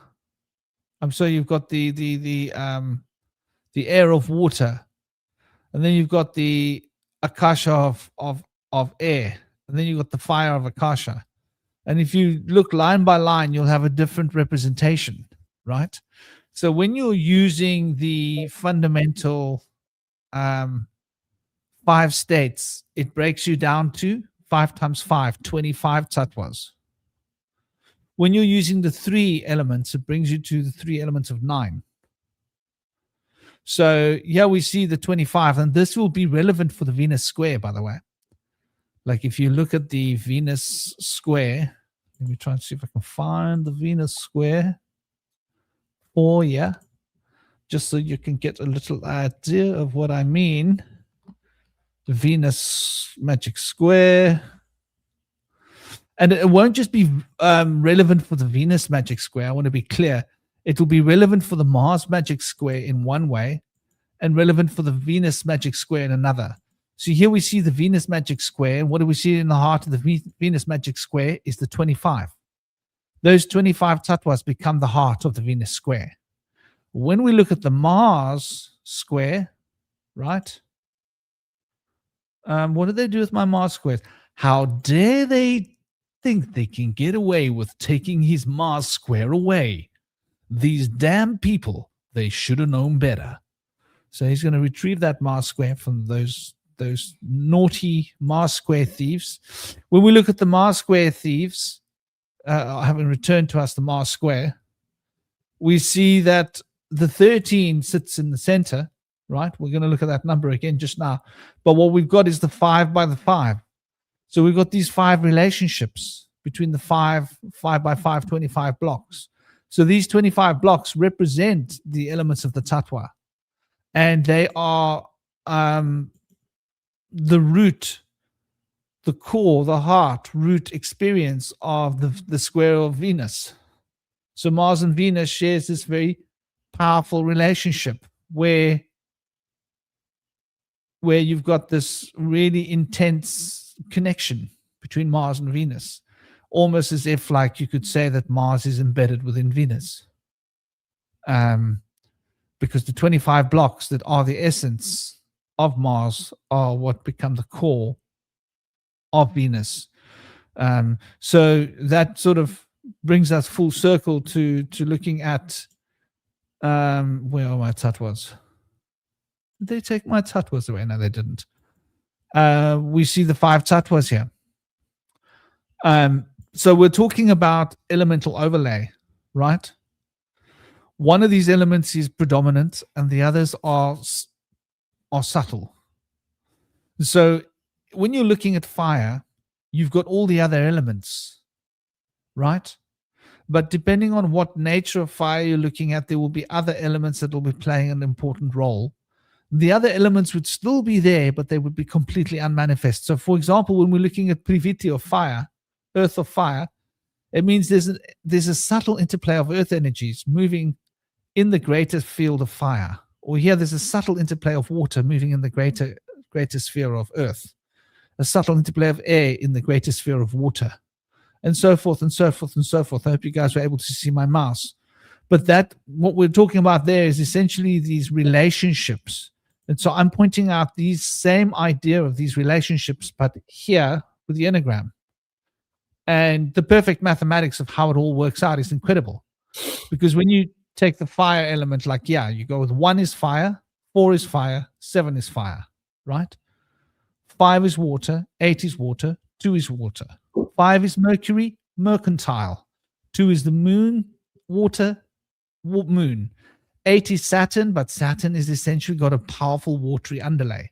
We often get into this whole Saturn story. Saturn may rule the crops and the earth, but Saturn is also related to the law, and the law is enacting the mercurial principle. So mercantile law is what rules us, and it's got to do with trade. And Saturn has got to do with money. The first coins of exchange were Saturn. So there's this relationship between Saturn and the moon. That's why we call it money, but it's ruled by Saturn. But the trade itself is ruled by the element of Mercury. So the 5, the 2, and the 8 hold the water element, where the 7 is that inner journey to find out who I am. That has got to do with seeking the deepest aspect of inspiration within myself. The 1 is that fiery expression of who I am, right? And the 4 becomes that fiery expression of information and knowledge that is carrying that powerful imprint, which is that the structure of fire, if you will. And then obviously 9 represents the completion of air. 3 represents the expansiveness of air, that air will always expand outwards. It changes its form most actively with water. And 6 is the harmony represented by air. So the 6, the 9, and the 3 represent the air element, Yetzirah. And so you see all of these 9 aspects. If you're dominant with fire, you will have on the side of you air and water. But if you look on the left, if you're dominant with 1, you will have 6 and 5, which is also air and water. And if you're dominant here with the 1 on the right-hand side, the feminine enneagram, you would have 8 and 3, which is air and water. So air and water are always sitting in relation to fire as unmanifest potentials working backstage with fire on the stage. And so it is as you go around the enneagram. There's this relationship. Does that make sense to you? Or did I overdo it? No, that's good. I love how there's such a dynamism of the different ways to integrate the 9 different points. And that one of those ways is with the 3 triangles. And it seems like so much more simple and easier to conceive of than the other different ways, because trying to like imagine trying to like draw a 9-sided star, it would take some time to figure out how to do just that. Whereas like a 5-sided star is a little easier, maybe just because we're more familiar with it. But there's 2 different ways to make 9-sided star, apparently, according to your diagram. So one of them is with thin points, the other one's with wider points that goes around in a circle and comes back a couple times, maybe 3 times. And it's really fascinating. But I was able to actually learn how to draw a 7-sided star instead of going across like a 5-sided star. You go down and up and then back down and then over straight. And then it goes boom, boom. So it's taken me some time to figure it out, and it take a little while to master it. But eventually, once you practice these things, it gets a lot easier. I love to be able to work on my 9-sided star. It really works well to connect the different dots on the enneagram, which is really interesting how the different connections are made through those 3 different systems.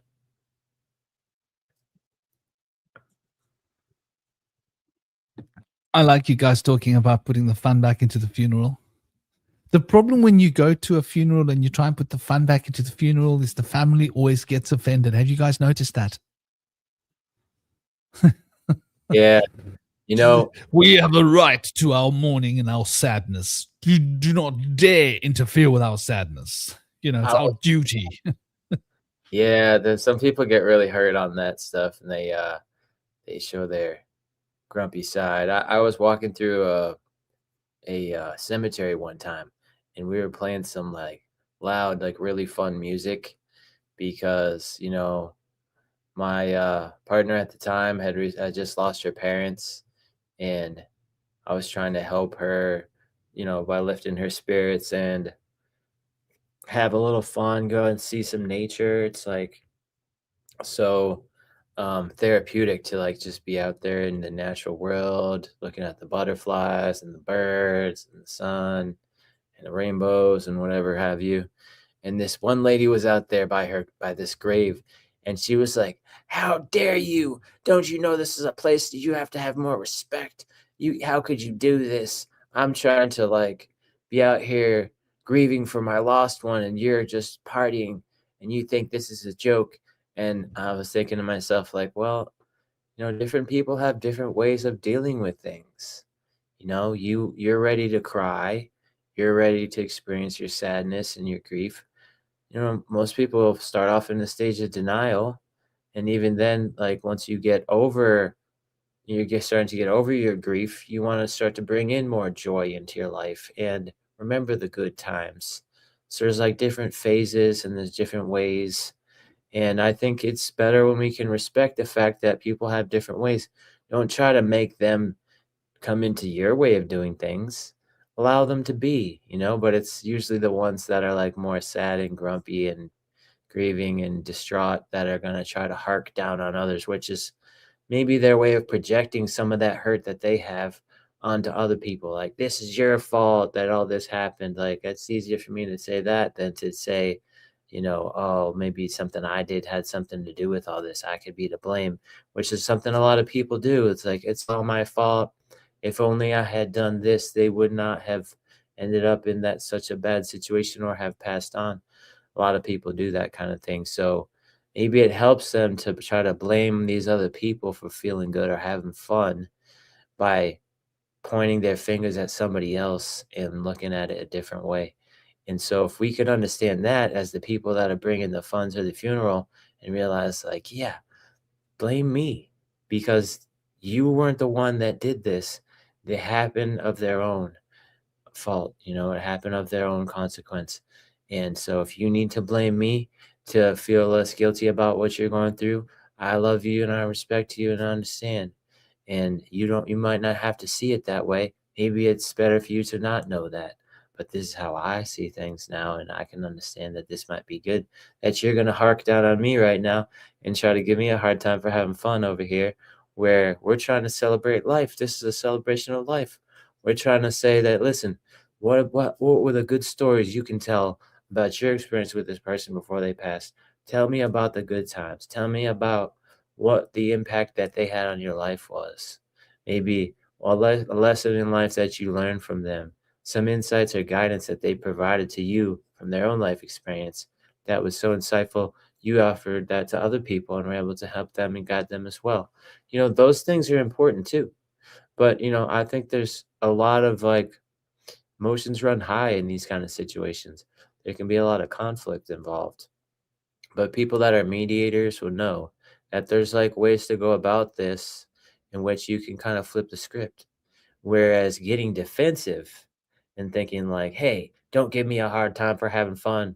I'm doing the right thing to me, which is to like celebrate life right now. And you shouldn't try to give me a hard time. And then they're going to escalate that situation like, well, it's all your fault that you're like stressing everybody out, because what about the people that are trying to just deal with this right now and are in serious mind of trying to come to terms with everything?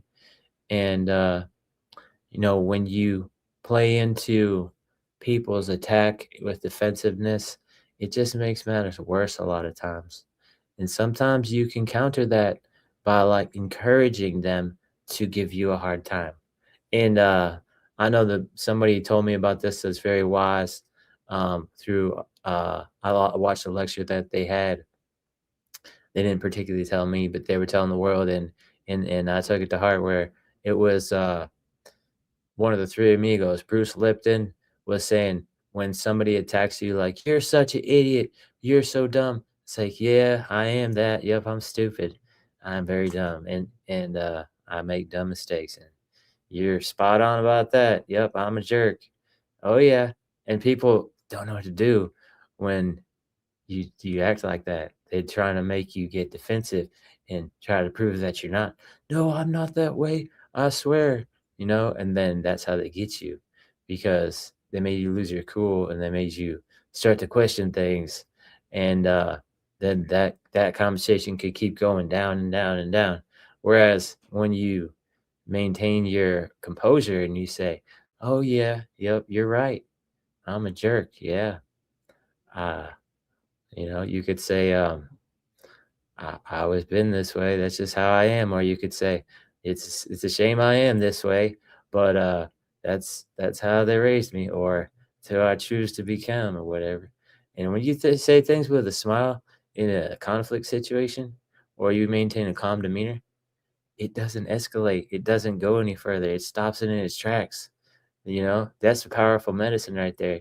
It's hard to do, because everybody's drawn to be defensive or try to like stoop down to their level or something. But you can stay at a higher plane and keep your heart in a good space and just deflect that. I found that really works. Like if somebody's trying to fight you and they're like, put up your fist, like, we're gonna fight, and you say, go ahead, you can hit me, and you stay calm, and you don't get defensive, you don't hold any fear, you don't hold any anger. It's gonna be really hard for them to just attack you. But once you start to put up your fists, then they're like, all right, it's on. You're gonna fight me, so I'm gonna fight you. But if you don't show that you have aggression or hostility, it's hard for people to hold that aggression and hostility towards you still. So words are wise if y'all can try to manage that and put it into practice and see how it flies. I've had great experiences with it. Sometimes it's out of accident, because I oftentimes don't really want to partake in conflict and hostility. So I naturally just stay calm. A lot of people say I have a calmness about me that's somewhat contagious. They just like the feel of being around me. And they say that your heart field travels up to like 15 meters, which is like 45 feet around you, and you can impact people through your heart field, and it affects their feelings and their emotions and their thoughts. So I've noticed this, that I can influence people around me. That when people come into that kind of proximity of me, all of a sudden I feel that there's a presence, and I'm like, oh, okay.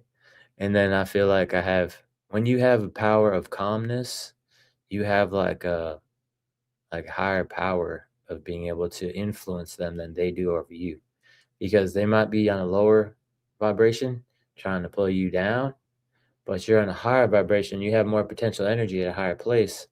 So you could like lift them up a lot easier than they can pull you down. And there's something about that. It's kind of interesting how it plays out.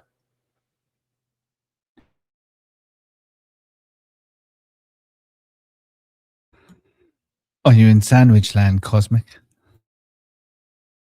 No, I'm just distracted. What's going on? I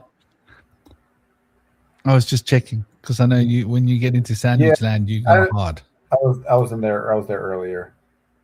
I'm back.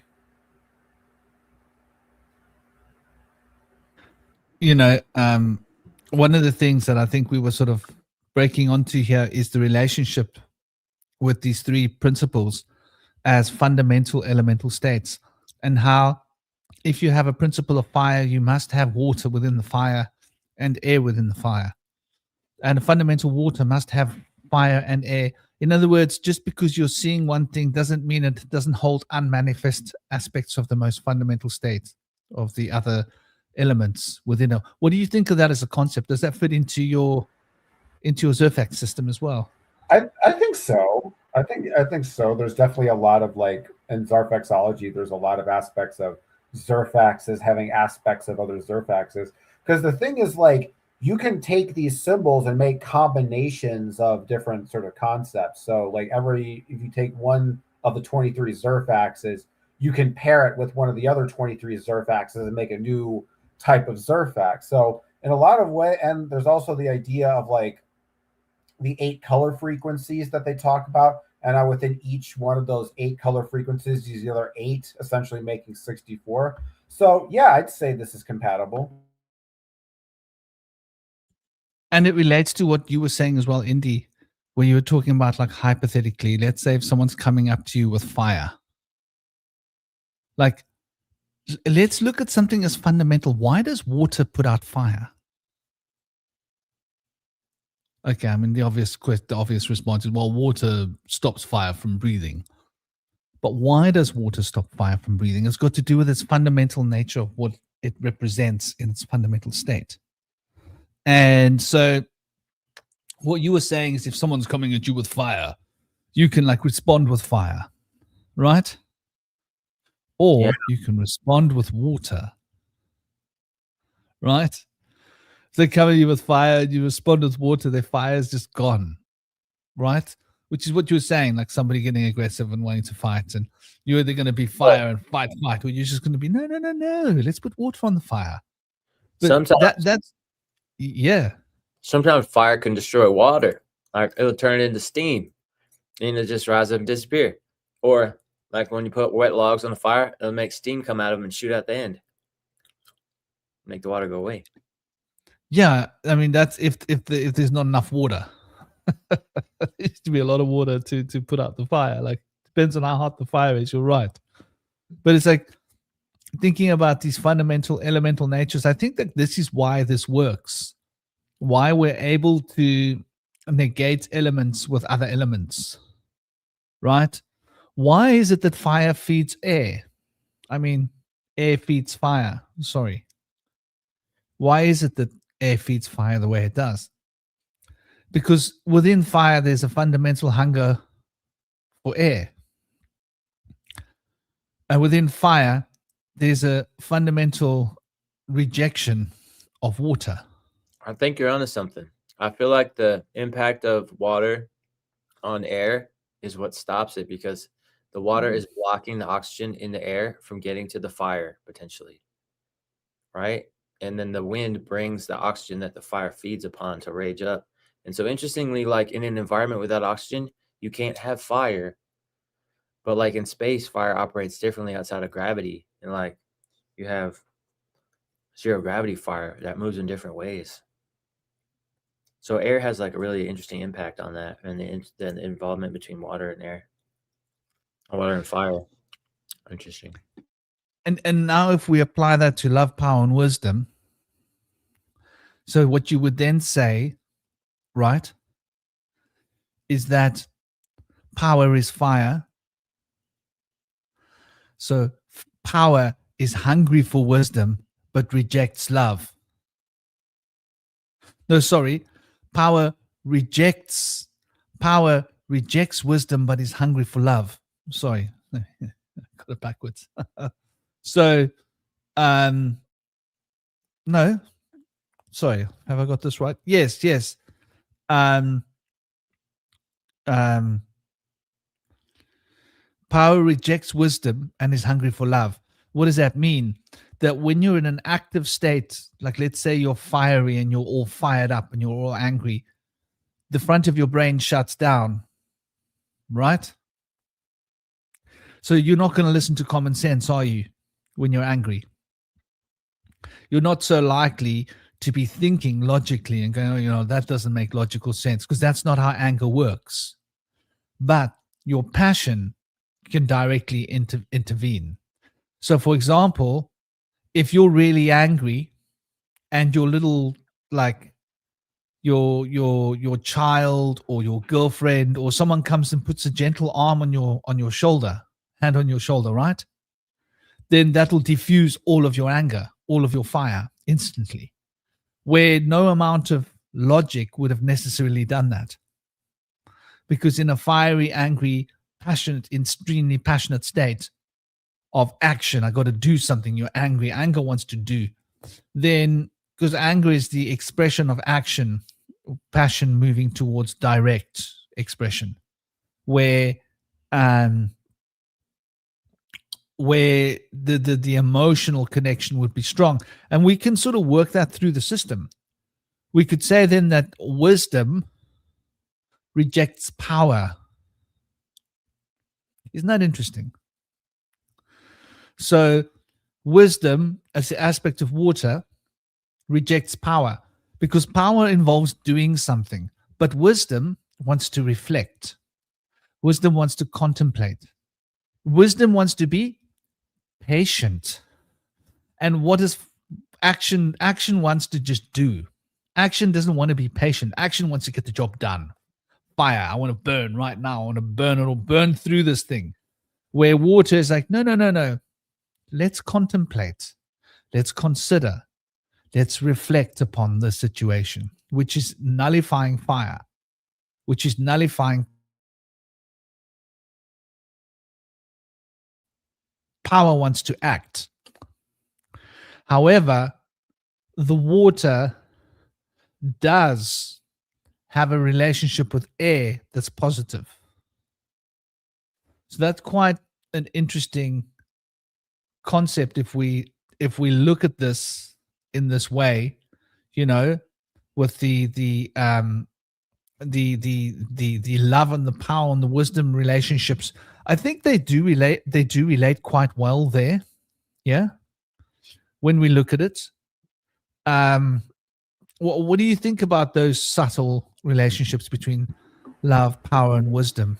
I think another relationship I was kind of thinking about is that in a lot of ways, love often sort of gives to power and wisdom, but it often doesn't take power and wisdom for itself to its own detriment. The kind of person that's like, they're very nice and they're friendly, but they're kind of like, they're not really, they don't really respect themselves or their own boundaries, but they're just kind of like, you know what I mean?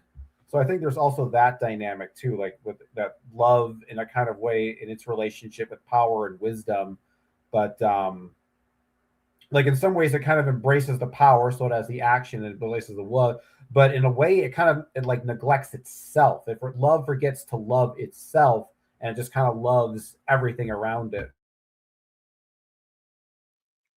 And also there's the impact that fire has on air. Like if it's really cold and it's like freezing, the fire can warm the air and like make the air easier to be in and like more comfortable to be around. And so like cold air would be like kind of like, I would think maybe like warm air would be like wisdom and insight and understanding.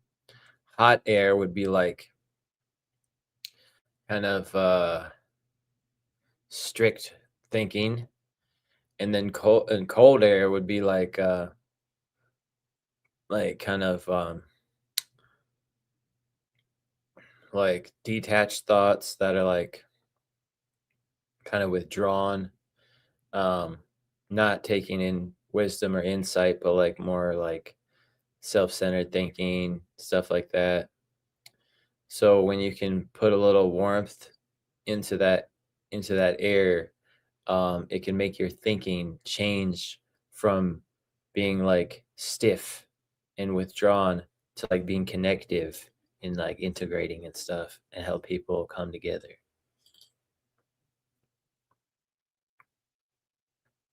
But if you put too much fire into the air, then things get like too hot, and like people start to like need to cool down.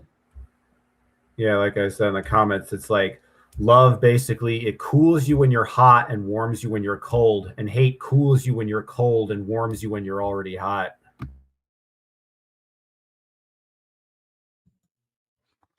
Yeah, that's an interesting perspective, you know.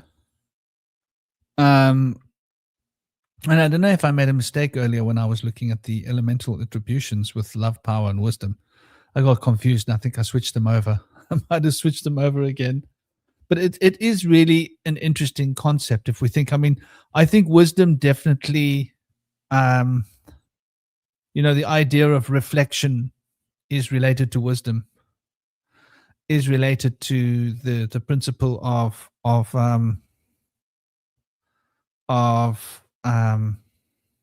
water.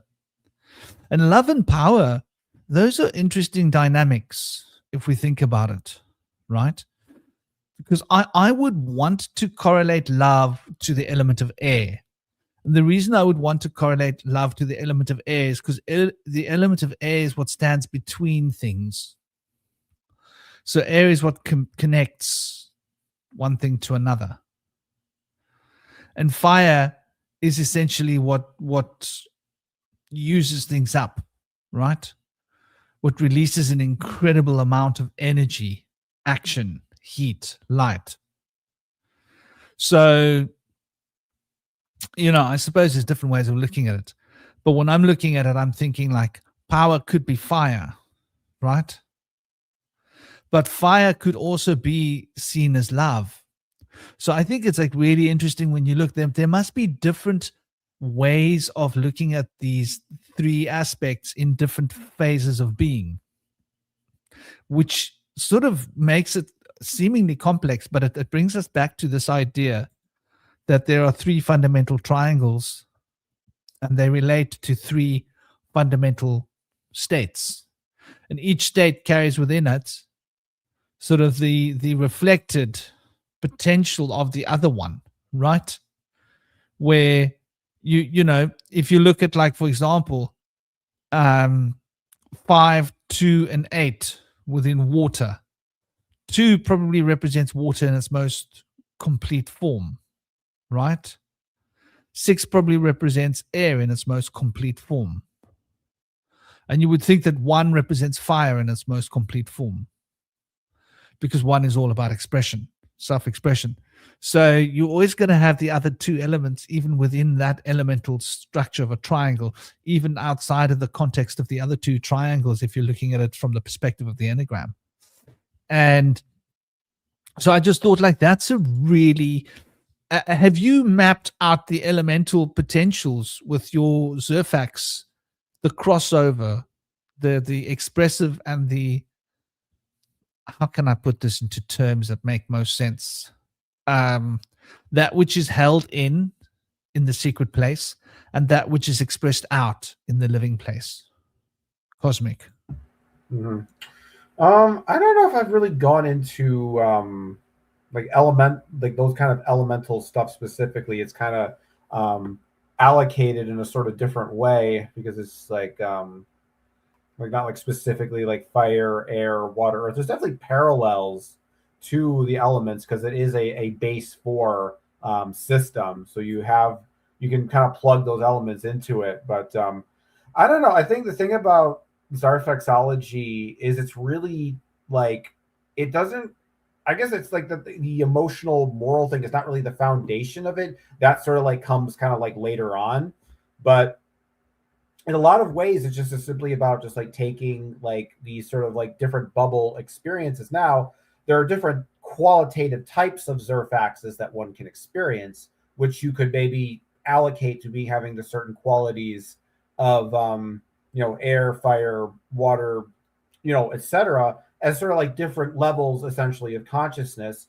And you think about like earth being kind of the most dense form of consciousness, and fire being something the more, maybe the least, like kind of like, it's like that's essentially what they represent, is that, you know, we think of the elements as being sort of force phases of matter, but in a lot of ways what they all also represent are sort of like 4 phase states of consciousness. So in a lot of ways it's like when you get to a certain level, it takes on a different property. When water gets hot enough, it starts to turn into air, and then air gets hot enough, it starts to turn into plasma, essentially. And if you think about it, in a lot of ways, consciousness is sort of the same way. There's a similar kind of trajectory, and that's kind of explained in like the 4 sort of states of being, which is O, Deo, Re, and Vith, the 4 sort of gate surfaxes, starting with like black. Then there's the monochromatic one, which can be like red, blue, yellow, or green. Then you got the white one,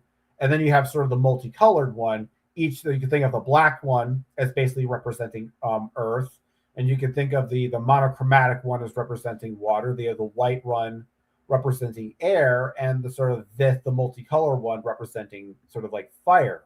And that in a lot of ways, consciousness is sort of like that, where when we're sleepy or sort of tired, you know, our consciousness isn't moving as much. So that's more akin to being in like a more solid state.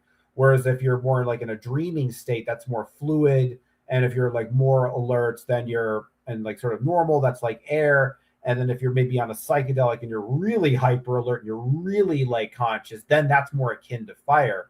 So when I think of the 4 elements, I think of more of them more in that consciousness, in the same way that matter takes on different states as it goes up and down through temperature, that consciousness goes through different states depending upon its levels of awareness. That when it reaches a certain level of awareness, it's like a new threshold of consciousness starts to form, a new surfax of perception and being. And then when that surfax is fully saturated and explored and understood, then that opens the door for a new surfax to form alongside of it. So that's how I would probably try to plug in these elements into my system within that particular context.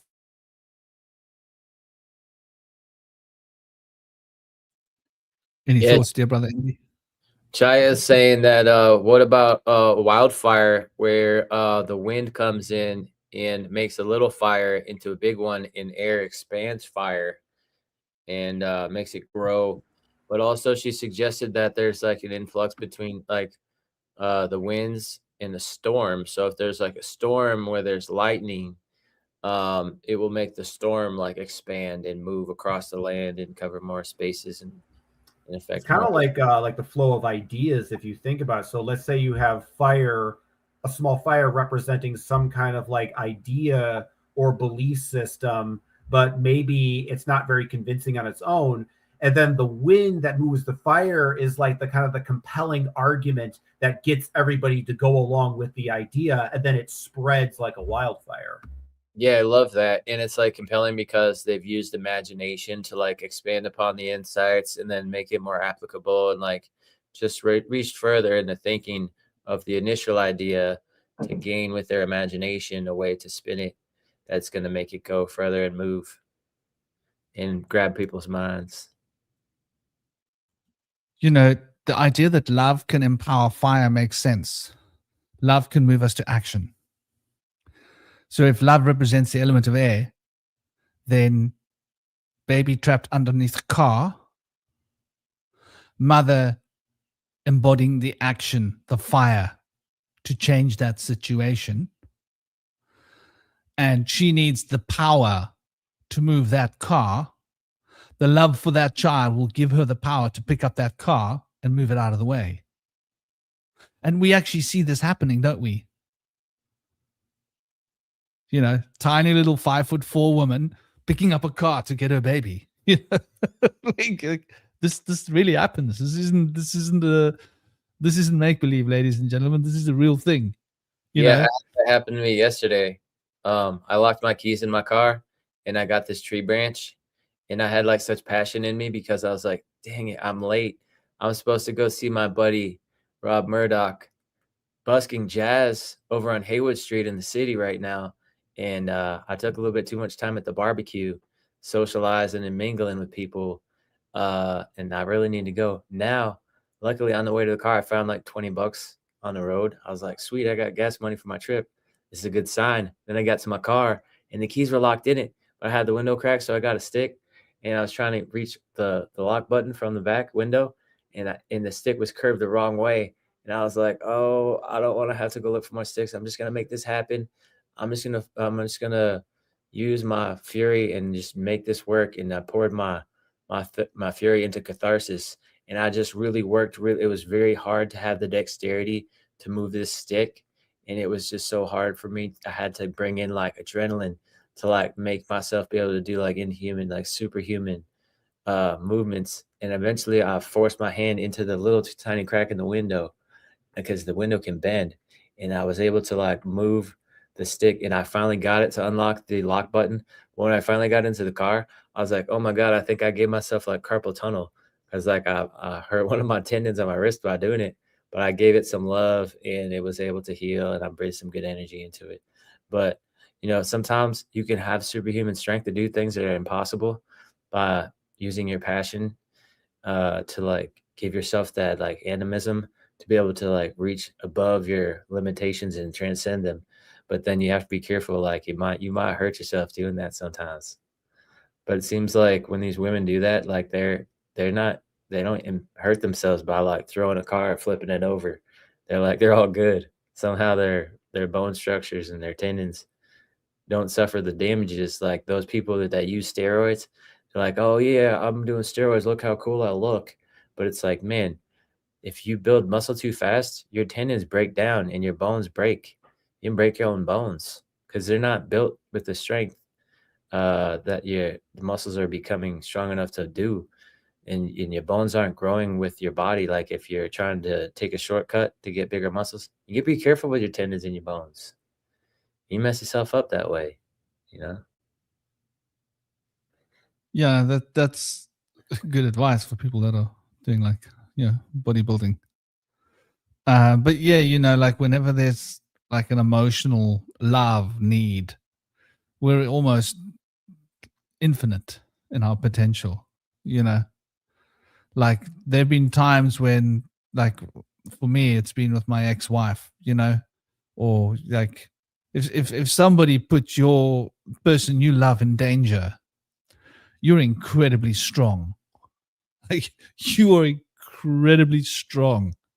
I've surprised myself, like when I'm surrounded by like 10 guys and I pick one of them up with one hand and pin him up there against a wall because these guys are like trying to touch my wife, and I'm like, you're all next. And they look at me like, this guy's not that big, and he picked that guy up like that and he pinned him to a wall and he's kicking. His feet are like up there, up off the ground. Like I didn't even know my arm could go that high, and I've got him pinned against the wall. And I'm like, you did what to my wife?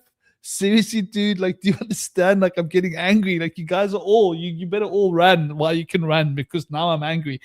But that divine spirit, it's the same spirit of passion that a mother will feel. Like if someone were to ever mess with my kid, like, oh my God, I don't know what, like if anyone ever put my boy in danger, I don't know what kind of a papa bear I could be, right? Like physically, there's no limits to what your body can do. And you won't even notice what you did later on, And so I can completely understand how a little woman can pick up a car or like just rip a car door off of a car to get her baby out of a car if the car isn't going to, be in an accident or something. And the baby's in there and in danger, and all she can see is my baby. Or, if your loved person was in a house and the house was burning and you didn't have a key, you'd rip that door right off the hinges. You wouldn't even think about it. You just rip that door off, or you just like kick the door down one kick, and that'd be like the door would be splintered into pieces. And later you think like, did I really just kick that door like that with one kick? Like, well, I've been thinking about it. Like, where all the pieces of the door gone? So, that is how it works. That's how we're wired. We're wired to go into action. So that fierce wind is that love, that connection that feeds that fire. That fire will burn endlessly if it's got enough of that wind, the wind in your sails. Yeah, love and compassion can like fuel like your power. And I've been experienced this firsthand where there was a situation where the stripper had just won a stripper pole competition. She came back to the house with some friends to celebrate. And we were all hanging out at the house, and she went back to the car to get her purse real quick and came back. And somebody had went in her car and took her winnings. She won like $1,000 prize. All the money was gone. It turned out one of the guys in the house had gone out to the car and broke into the car and took the money because they knew that she had left it there. So I found out about this, and I came to her defense and tried to intimidate these guys to give the money back and use my fury, my indomitable will to get charged up. And we had this like verbal argument. And so I started getting really loud. And then they started to try to match that energy and get loud too and get intimidating. And we were just like flexing our muscles and get like all up front with each other and stuff, and like getting like really loud. And everybody got really scared, and people were like, oh my God, we got to leave. They're going to like tear down the house. But like it turned out that the guy that I was arguing with was just defending the person that had done it, but they didn't know who it was. They weren't the guy. They weren't the guy that I was looking for. They didn't have the money. They didn't know if somebody had taken it or who it was. And so it all kind of fizzled down. And then we decided we don't need to fight each other. This is the wrong situation. This is the wrong people. I'm looking in the wrong direction. So we just kind of laughed at each other, and we're like, all right, let's try to figure this out and find the guy that really did this. And we had a feeling we knew who it was. But he kind of snaked out when we started to get all worked up, because he knew he was the guy that was the one that was going to end up getting all this fury turned at him at some point. And so he got like really scared and took off. We caught up with him later. She never got the money back, but I ended up giving him a good beating for doing that, because, people get away with this stuff nowadays. Thieves and burglars, unless you got them on video, they don't even try to get them. They don't try to fingerprint anymore. They don't really care. They let these people get away. It's like the world's being run by thieves and crooks and burglars. And so they try to protect their kind. And they say there's like an honor amongst thieves. But you know how many bank robber movies you see where that honor amongst thieves turns on them and they all murder each other trying to steal the money from each other. And like sometimes one person survive and take it all. But usually they all kill each other and then nobody gets it. You know what I mean? So there's a big contradiction to that. And I think there's no honor in thievery or burglary or amongst them. But they pretend there is, so that they can pretend like so that they don't have to worry about each other, stealing from each other. But it's a delusion that they carry, I think. Ultimately, I think they do steal from each other. It's just they pretend like they don't, and they think they're safe. And they act like they can be trusted. Welcome, dear Cancer Relay. I hope you're well. Hope you're thriving. Hope you're having a good day. Hope you are enjoying the weekend. Yeah, man. This is one of those things. We're living in a crazy old world, are we not? But at the same time, I think like it's weird how normalized so much has become. So much has become so normalized. Because we are sort of stuck in this pattern of conditioning. And if we think of what conditioning is, that's quite interesting. Like, because the more we use power, the more trapped we get in a condition of power. Isn't that interesting? Like you can see it so clear in martial arts. Like if I rush at someone and charge and put all my power into trying to push them over, right? I'm so conditioned into that direction of movement. Anybody could just slight step to the side and rotate their body, just rotate with my movement. And I would get pulled into their vortex and get pulled past them and end up go even harder against the wall over there, right? That's like basic principle of judo or tai chi or any kind of martial arts, like subtle martial arts. And so you see that works physically, but on personal, internal level, it works the same way. The more we become ingrained into doing something, the more we do it, the more we want to do that because it's a pattern, it's a habit, and we get stuck in doing and doing and doing, exerting power, where that in itself becomes like a recipe towards consistent action. And the more we get stuck in the principle of contemplating and getting lost in the watery aspect of water, of being patient to consider, then we become, what's the term when you are can't make up your mind? When you are considering and contemplating, you become procrastinating, basically. And that procrastination has got to do with too much contemplation. You've thought about it too much. You've considered it too deeply. And now you don't even know what action to do, even if you want to do action. So too much of the wisdom becomes contrary to power and action. Too much power and action becomes contrary to wisdom.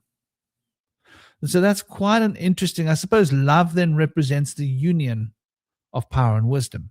If you think about it sitting in the middle, I always think of love as being central, the heart of the story. And so our wisdom rules our head in a sense. Our power rules our loins, right?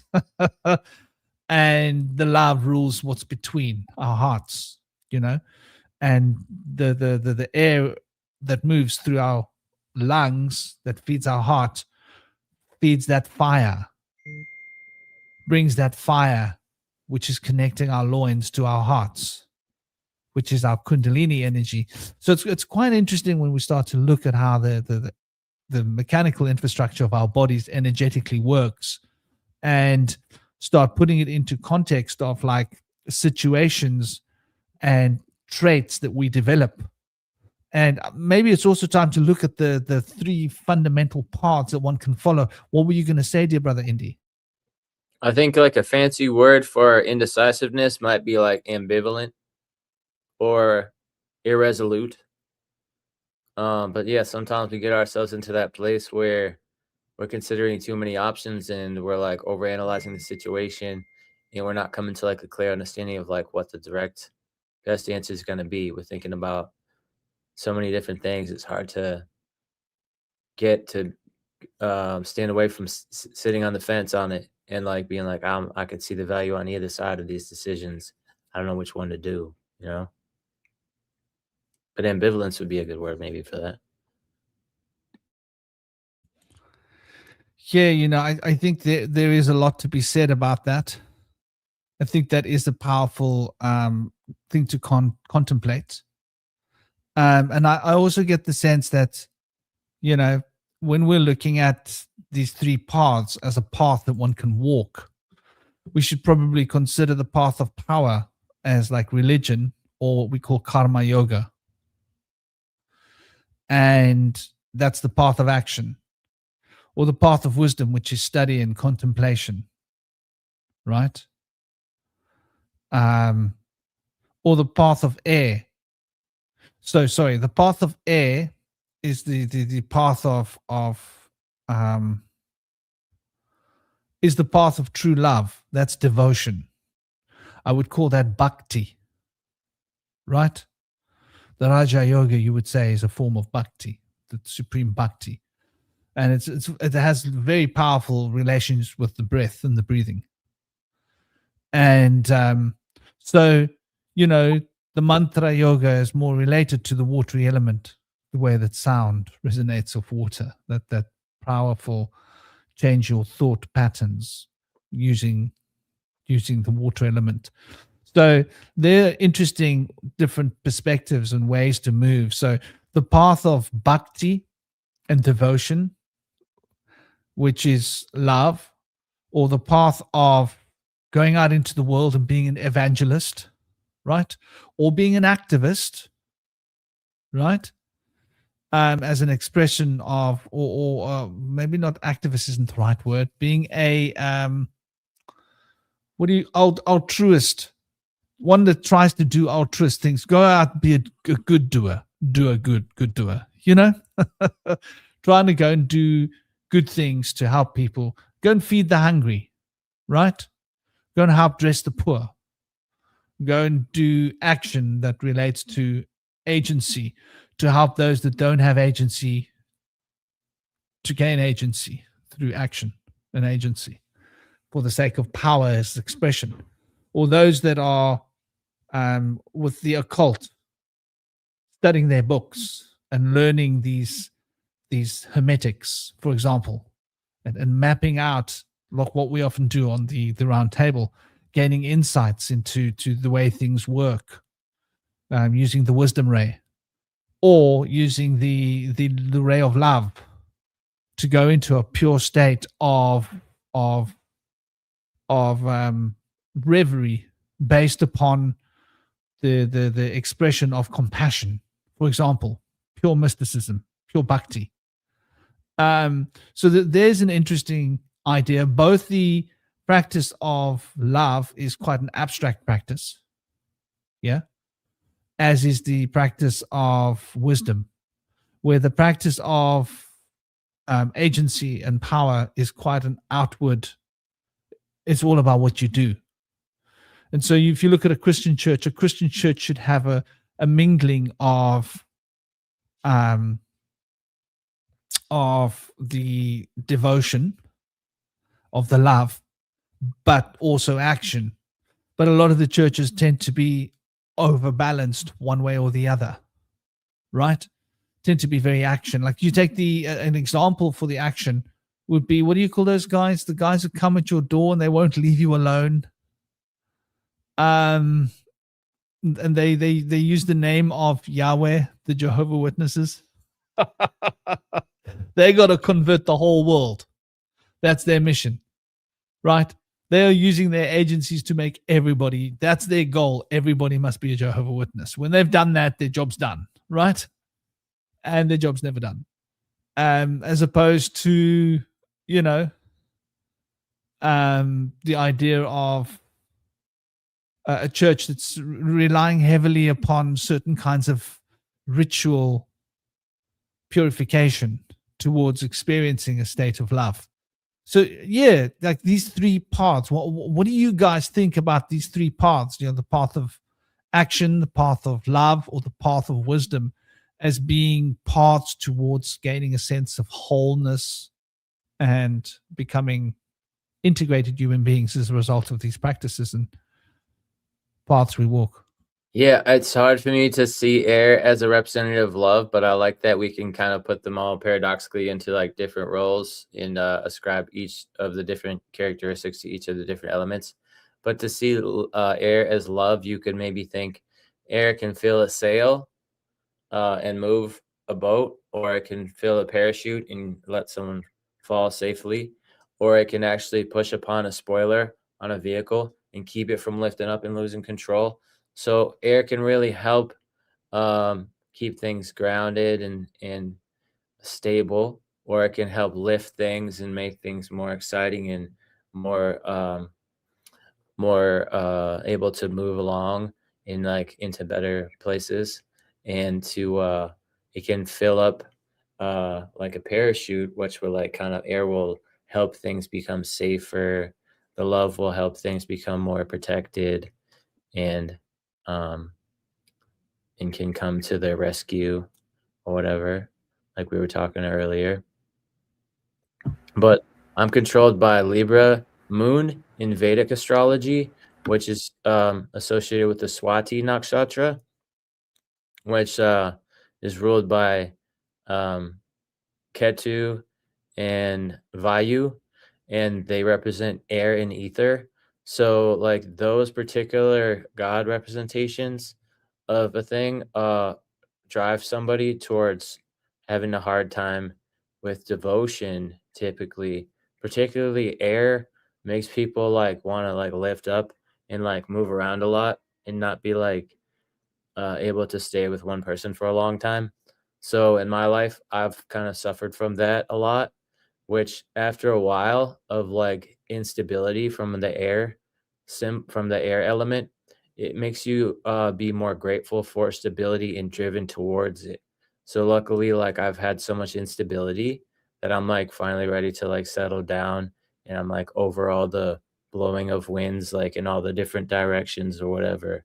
And now I'm ready to like be more focused on stop letting the air blow me around all the time and get back down to like the earth element and become more of a stable pillar of like devotion, you know? But like, how is air associated with love um applicated to represent devotion? Like, how does that play out? Well, the reason I relate air to love is I'm looking at it in purely contextual form, conceptual. So air is the relationship. When we think about the element of air, we're thinking about fire is hot and it burns hot, it expresses action. Water is cool, it's the opposite. But air is what connects the two. So air is the connection. It's all about connections. Water is not so much about connections. Air is about connections. Water is about going deep into your own unconscious. Fire is about expressing yourself outwardly into the world. Fire expresses itself outward. Air is the connection between the two. So when you think about communication, communication is ruled by air because communication is what brings people to the same point of idea. And so anything that's relationship related, like the scales of Libra, that's why Libra, cardinal air, rules love and relationships, right? Because love and relationships are ruled by cardinal air of Libra because of the idea. And even if we look at the tarot card for Gemini, look at the tarot card for the Gemini here. Isn't that interesting, right? We got it on the screen here. That's literally the lovers. So it's literally showing us that Gemini is about relationships, of communication of one idea to another idea, about empathic versus being projective thoughts. Libra, the other air element, is all about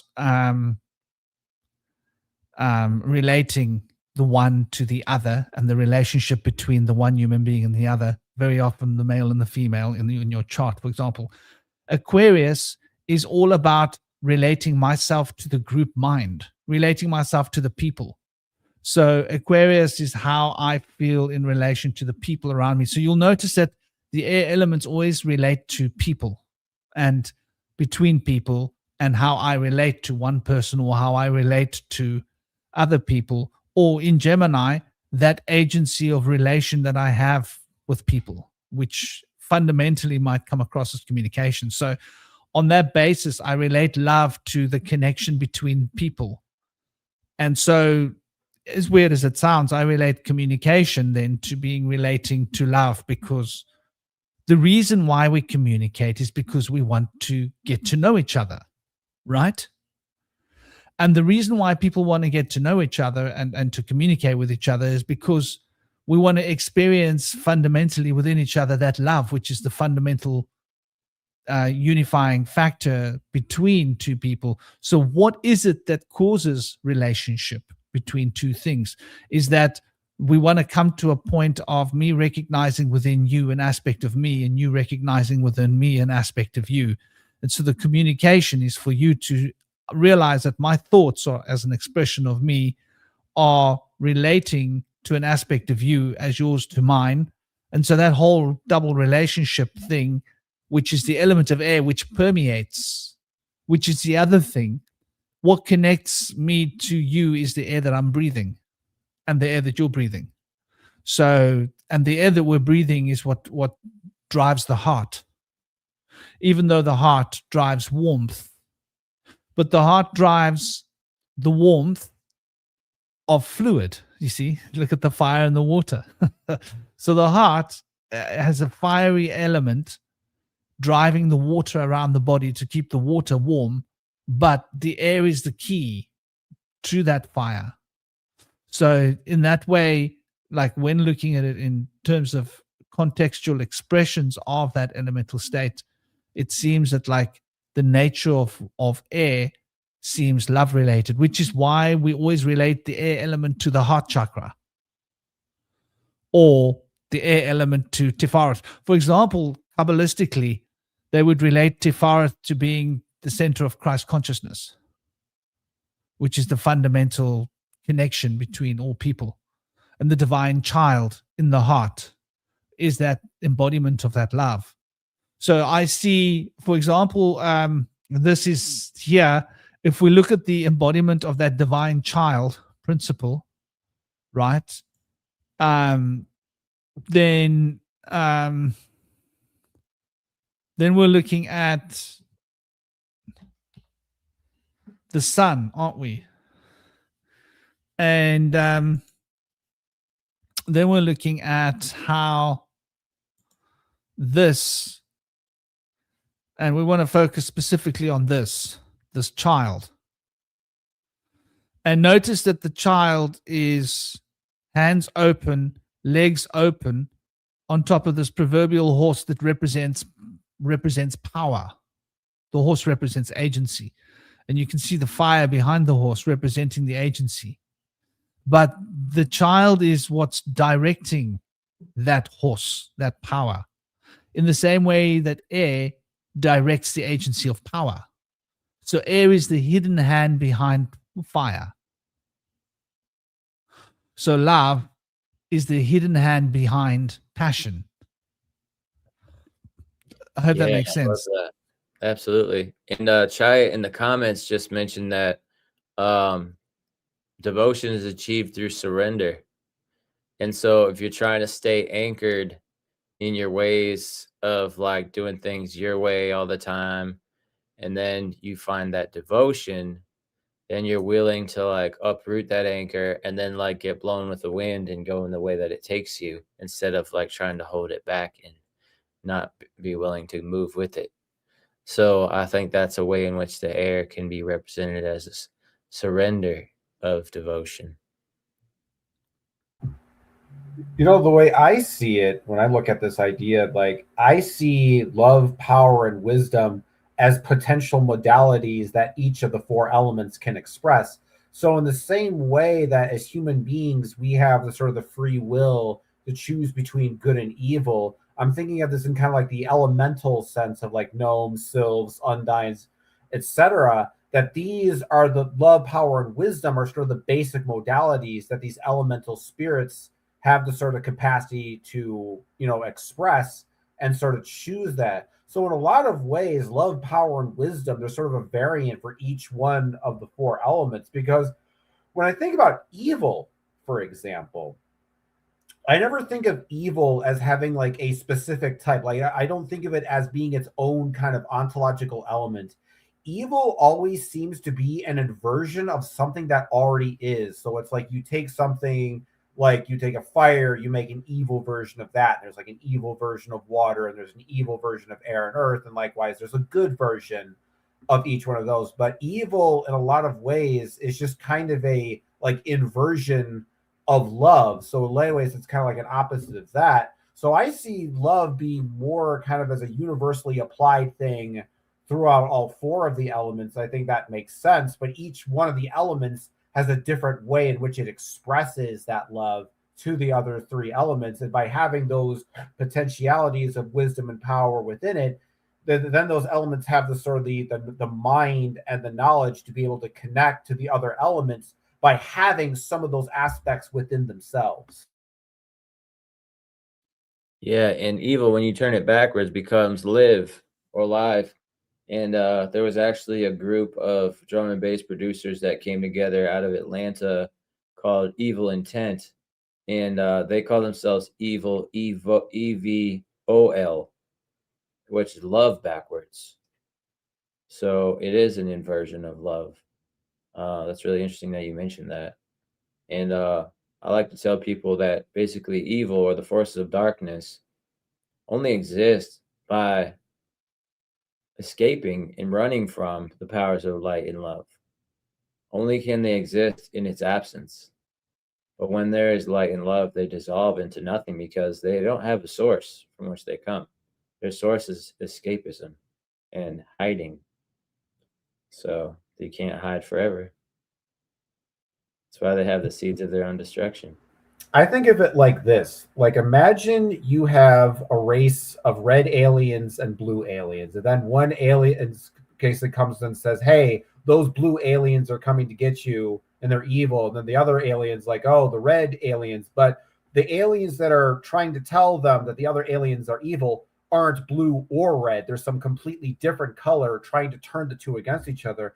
And I think that's what evil tries to do too, is it tries to make you think that evil is only allocated to a specific category, so then you focus on that category rather than the actual evil thing in and of itself. So in a lot of ways, it's like you're going to point fingers at a certain villain, but oftentimes the real villain is the one who makes the call to point fingers in the first place, and is the one trying to take the groups and essentially pit them against each other.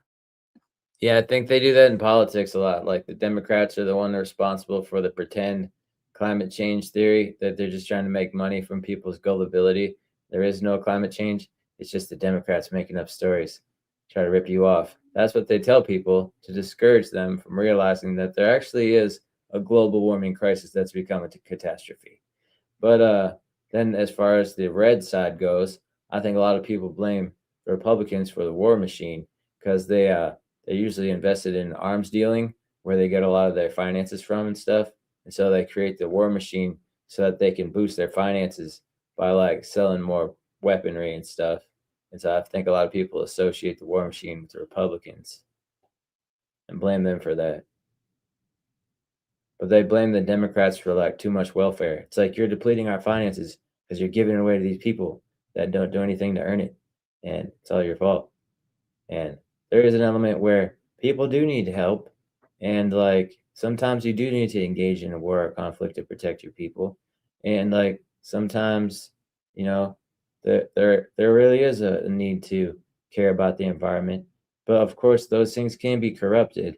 And so they try to like demonize things and then blame people for it.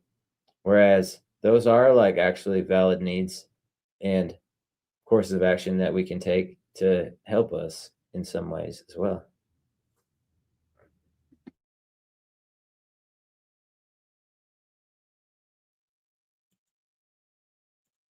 Yeah, you know, they definitely do use and abuse those principles of the opposing forces.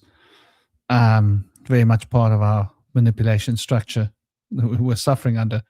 But I also want to like point out to what you were saying, Cosmic. That's exactly what I was sort of trying to express earlier, was the idea that within each element, the other elements live.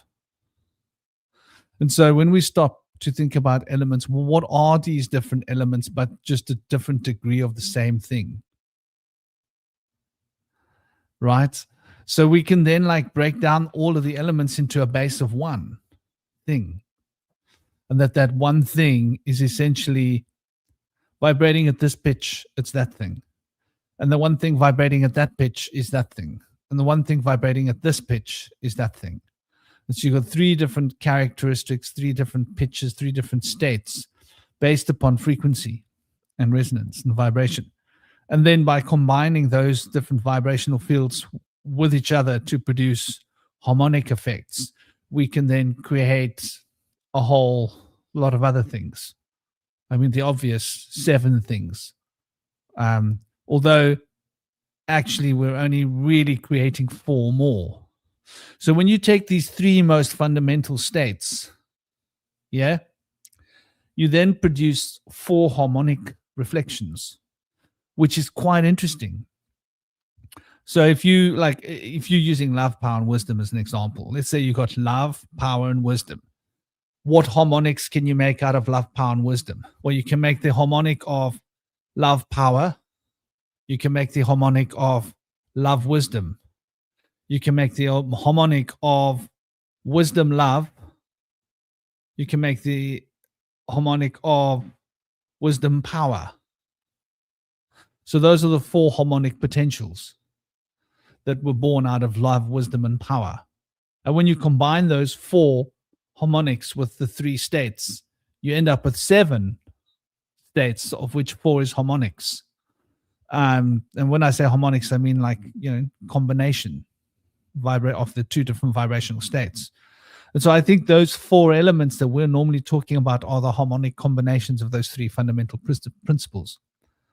And so that's interesting because, and this is sort of what we're getting at here when we're talking about fire, is a harmonic combination between water and air that produces fire. And water is a harmonic combination between air and fire. And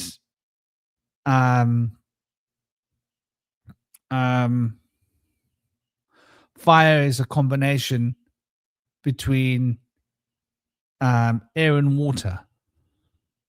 So which one is predominant, right? Because the fire is a combination of those two. Those two are in the deep, hidden underbelly of what on the surface is fire. So it's like a really interesting concept if you think about it.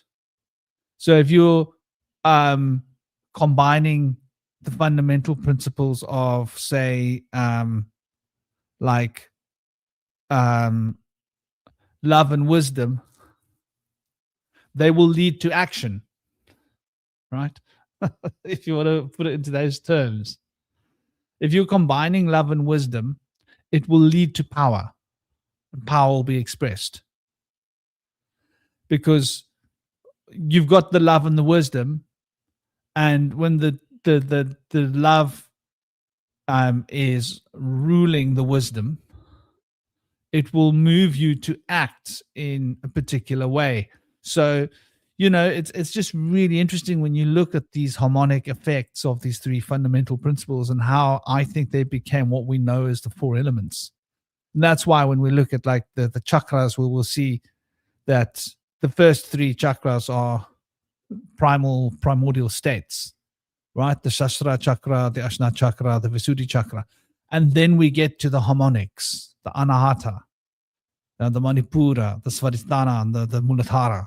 Those are the harmonic combinations of those other 3 fundamental primordial states. And they are happening beneath the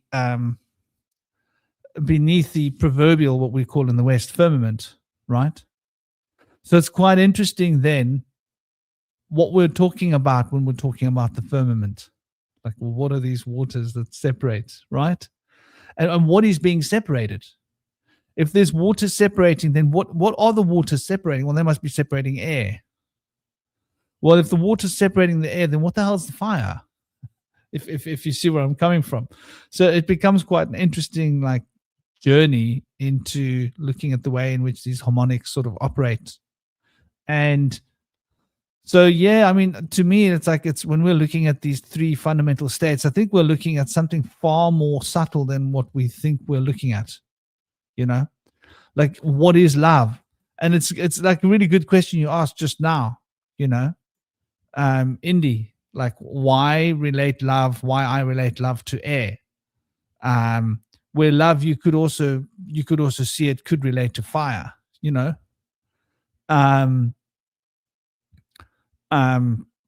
but it could also, like wisdom, I think could relate to air.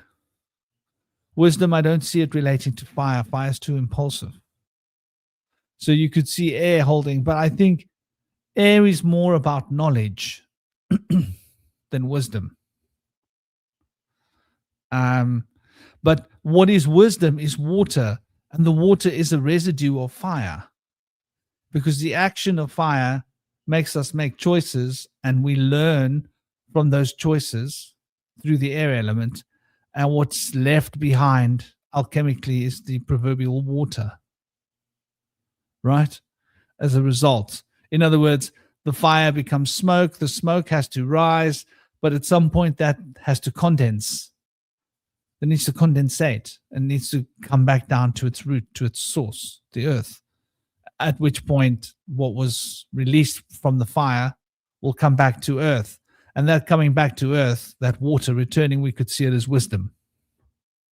And the idea of the fire being the destructive element of action that breaks things up, you could think of as the power that releases.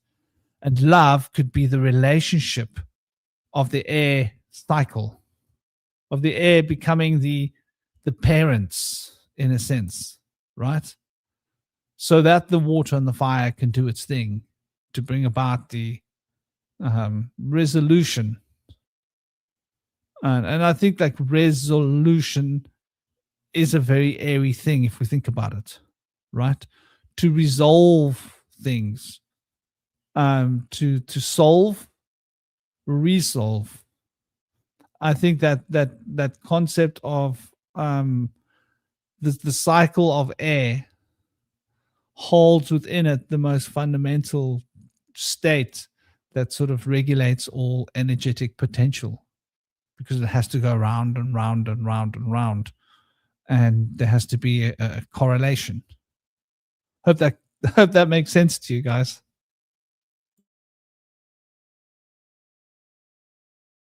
Yeah, I feel like each of the elements has its own element of transformation in itself, in that fire is like motivation. It transforms us from inaction into action. We have air that's like the imagination. It changes us from like being like dull or simple to like changing to become more complex and capable.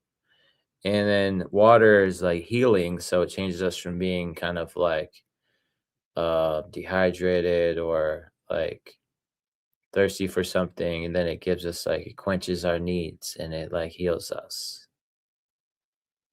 So they all help provide transformation and change in different ways, and then they help each other or hinder each other in different ways as well. You know, when I think about life, like if we think about life, what's the most fundamental thing in life is to breathe, isn't it? So the fool in the tarot represents that fundamental. And when we're speaking about the fool in terms of air, we're not talking about the air element as a harmonic element. We're talking about it as a primordial state. But the fool represents that primordial forces of air, which is the entire process of which represents growth, doesn't it? So I would think of the breathing as being the key to sort of bringing the forces of life to bear in order for us to be able to experience growth. And that growth brings us closer to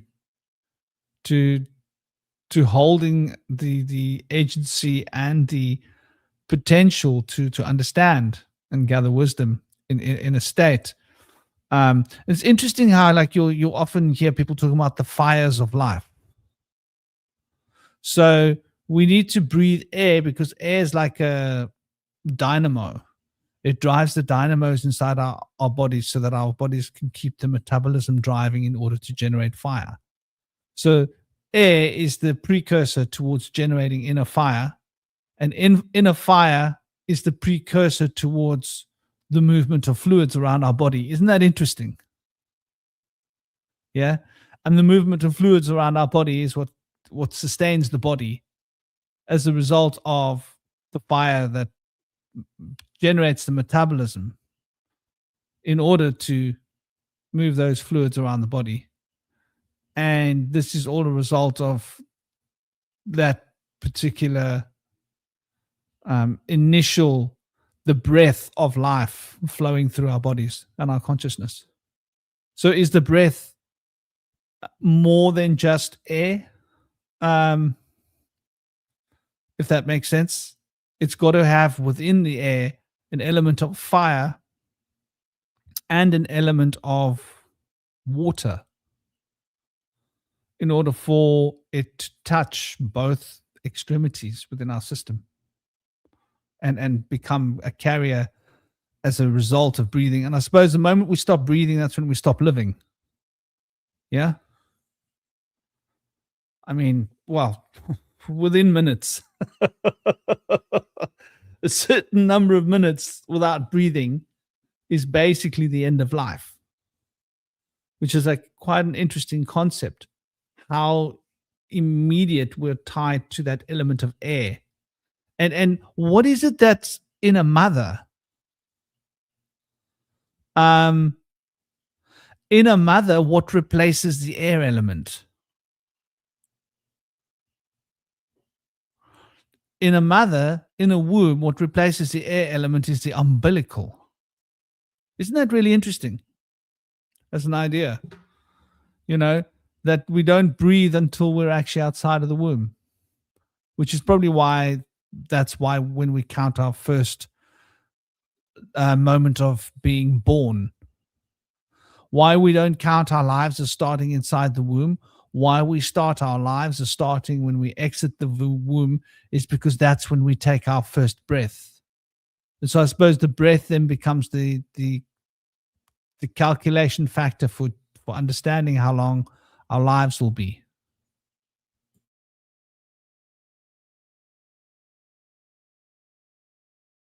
That's actually kind of a cool concept. The idea that, like, 'cause I've been thinking about something like too, like there's a sort of a that the soul is actually kind of like a convergence of points, right? So you have like the whole my whole thing with, like, being representing kind of the embodied consciousness, and awareness being the sort of the outward projective consciousness. So I think of being as essentially being sort of like being created in the womb, and then that awareness first manifests when you get outside of the womb, and then you take a breath of air, getting oxygen, and sort of entering a new sort of like phase of consciousness. So that'll give me something to chew on for a while.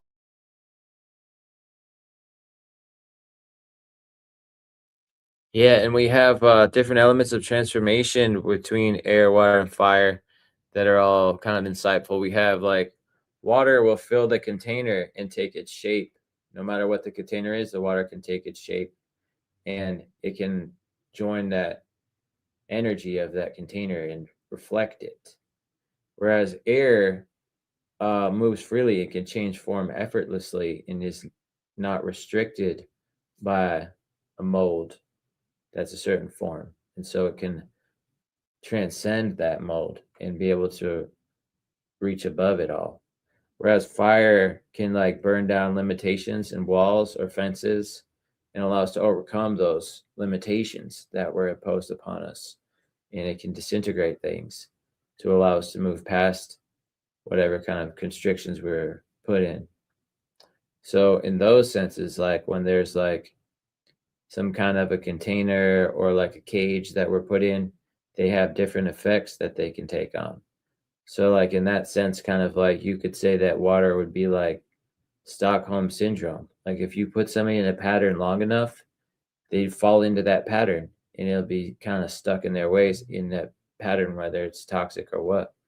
And but in a positive sense, if you're put somebody into a place where they're healing and you put them in a good environment, they can learn to take on those good lifestyles and diets that you're being brought upon to be able to improve your life. And then you can take on the shame of that container, which will then free you from the challenges that you suffered from before. So the taking the shape of the container can help or hinder. But I guess that could be also the same case with air, where you're going to blow and change and move and expand or contract effortlessly and without the container that's being put in front of you, or you're being put within, influencing you. You can transcend the bonds that are being tried to be placed upon you.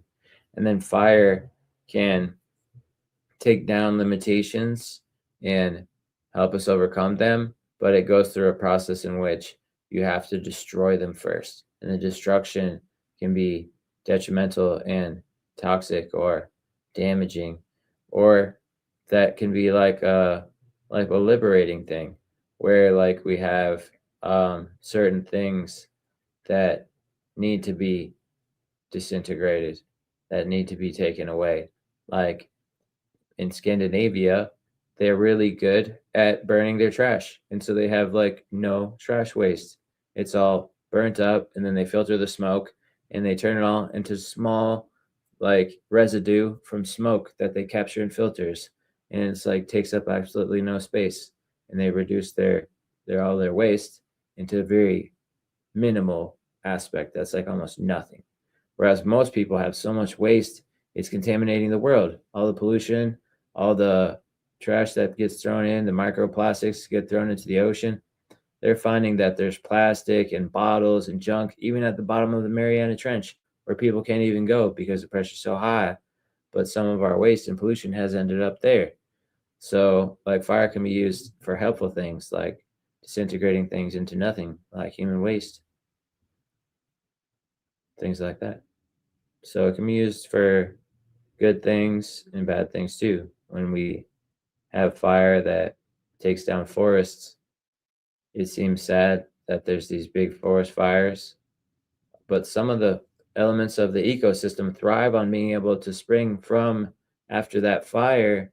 Then certain trees do better after having been burnt at allowing the ecosystem to then thrive, at build a new canopy from the seeds that were in too much shade before with the canopy above them to be able to prosper. Now they're able to have full sunlight and grow a new generation of trees that can then thrive and create like a new forest.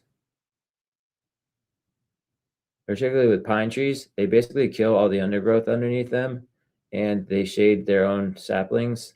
So once there's a fire with pine trees, and they really catch fast and burn quick. If you ever put pine on a fire, it crackles, and it's got a lot of air within it, and it burns fast. So for pine to burn, it also helps the pine sometimes be able to propagate the next generation.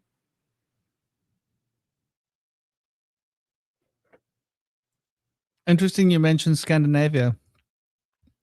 A lot of those countries seem to be getting a lot of their power from air, water, and some nuclear, which is really interesting. You know, I think Sweden's got the nuclear power stations. It makes a lot more sense to use your electricity in such a way, doesn't it? Like, what are we doing in the West? Oh, yeah, right. We're building data centers. But we could be building filters and getting rid of our rubbish with all of that energy, couldn't we? It's like it's something to think about, right? In fact, it wouldn't take that much energy to burn your rubbish, right? If you think about it. It wouldn't take that much energy. It's quite efficient. In fact, holy moly, totally. So if you were to burn all of your rubbish, you'd be generating a hell of a lot of heat, wouldn't you? So if you were to build a power station that generates heat out of burning people's rubbish and capturing it and turning it into tiny little, bits of residue, you could be like you would need rubbish. You'd be like, listen, like people, we need rubbish to make electricity. So bring us your rubbish. And like, it would be very efficient, right?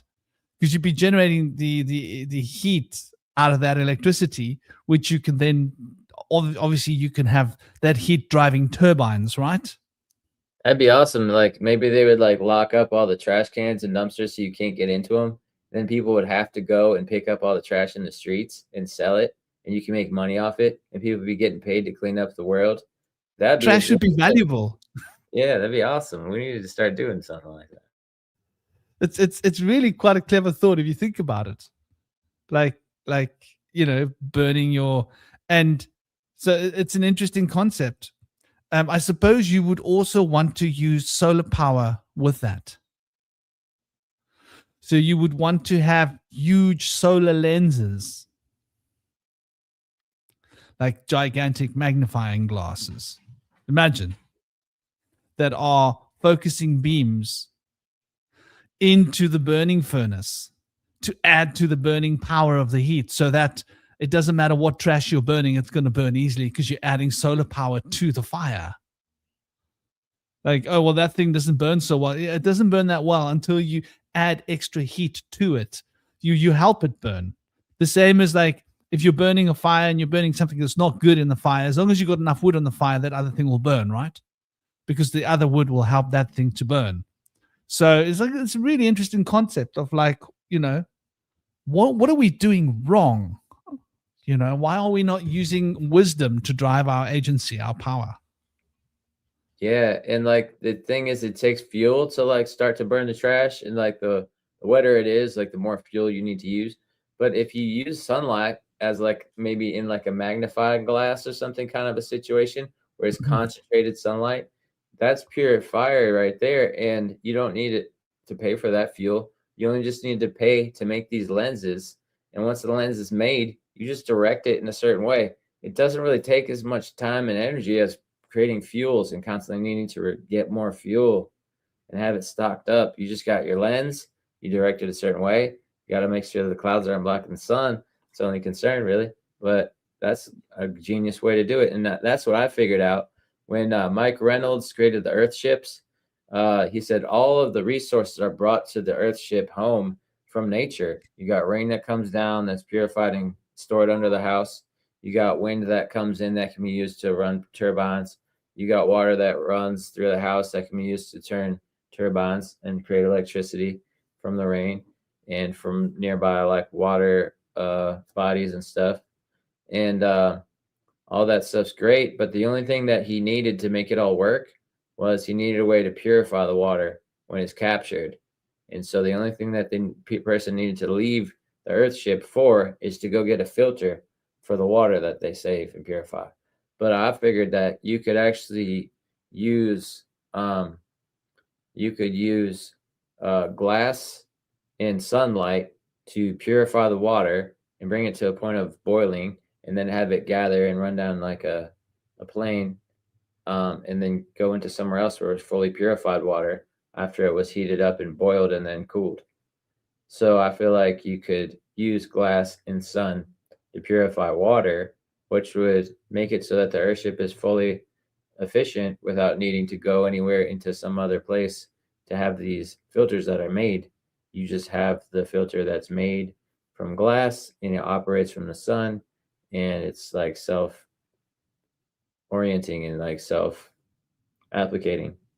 So this design, I never gotten to speak to Mike Reynolds yet, but I feel like this could bring the completing puzzle piece to his design, which he received like in meditation at the top of a Mayan temple. He channeled this information, understanding that plants are the most advanced species and type of life form, kingdom of life that there is on the face of Earth, because they don't have to go run around and find resources and take them or find them or make them or extract them from anywhere and process anything. They basically like sit there. Everything that they need comes to them. The water comes to them in the rain. The air and the sunlight come to them from the sky, and the earth is there beneath them. And they just use everything around them that they need to do everything and thrive. And it's amazing. And we could learn to do that ourselves. So instead of having these homes where we have to go out and we have to find all these resources all the time and bring them back and use them in a planned obsolescence way where they're made to break down, then we have to go constantly get more perpetually forever and ever. Like we could learn to do this in such a better way. And the thing is, it's not really that practical for a capitalistic consumer-based society, which is unsustainable in itself. So I think that if we were to make it such a way where our technology would last, we don't need to constantly get more technology. The things that we would be able to use for commerce would be more like things like entertainment. We would, instead of needing to buy things in commerce for survival, those things would already be brought to us and naturally grow from the earth themselves or in our green rooms or whatever, naturally by the design of our layout or our permaculture orchards or whatever they are, oases that we live on. And we would use for commerce the things of entertainment, like we would be able to create stories, songs, artwork, fashion, all these great things, and use those things to be able to share with each other. And people want all the coolest new stuff. They want all the coolest new fashion. They want the coolest new music. They want all the coolest new jokes. They want all the coolest new artwork, whatever it is, you know? Um, songs and stuff. Like we could trade those things. To me, that'd be like an ideal utopian society where we don't have to just constantly break down nature to make all these different forms of sustenance and technology that constantly like being depleted. We would always have those things. They would just naturally make themselves from the earth for us, and we would just use them accordingly, and we could trade them with each other. But like one of the other things that popped in my mind is the idea that food waste is one of the worst problems to create greenhouse gases right now. But if you take food waste and instead of putting it in the trash, you put it in a separate place in the compost, you can actually capture the methane from your food waste and use that as a fuel as well. And you don't even have to burn anything. You just put the food waste inside of a bucket and then put like a wait for it to air to go into a certain place and concentrate in a tank, and you can get fuel from your food waste instead of allowing it to bombard the atmosphere and increase our temperature in the global temperature in the world, which is also raising the temperature of the sea level, or the sea temperature is raising in temperature and levels. So as sea level rises, it's being difficult for people on the coast, and as the sea temperature rises, it's being difficult for the life forms, particularly the plankton, to thrive. So that's like the source of life, like where all life came from on the surface was originally from the sea, and the plankton is like the beginning stages of life on like a microscopic level, and it gets difficult for life to be able to live in the high temperatures that the sea is getting up to. Right now, there's problems right now in the Panama Canal. El Nino wind patterns are changing, and the winds are moving things differently right now. And what happened was apparently the Panama Canal is no longer in function right now. It's no longer able to be used because the water courses have changed. So people can't move goods, import and export goods through the Panama Canal from the Atlantic to Pacific Ocean. So it could create some kind of issues for us in our commerce right now, but it has a lot to do with climate change problems. So there's like situations going on where instead of using all these internal combustion engines that are firepower to be able to get around and make things work, I think we might try to figure out how to make power from cooling effect things, like some kind of like generators that operate from cooling. But they're switching right now because they know that fossil fuels are so detrimental to the atmosphere, from hydrocarbon, petroleum-based fuel over to hydrogen power, water-based fuel. But they're both operating in a way that they create heat to function. Whereas we have like electrical power things, which operates from lithium, and lithium is destructive to the environment too in the batteries that we have. But there's got to be ways about going about this where electrical power could be operating from something besides lithium. We could have some kind of a power that we use that is a cooling effect. If things start to get too hot, we can start to use these cooling technologies to cool things down. Just like the impact that we had on using the Industrial Revolution to create commerce for people and products and services and whatever, we have the ability to make big, massive changes because so many people are doing the same thing and has impact on the environment.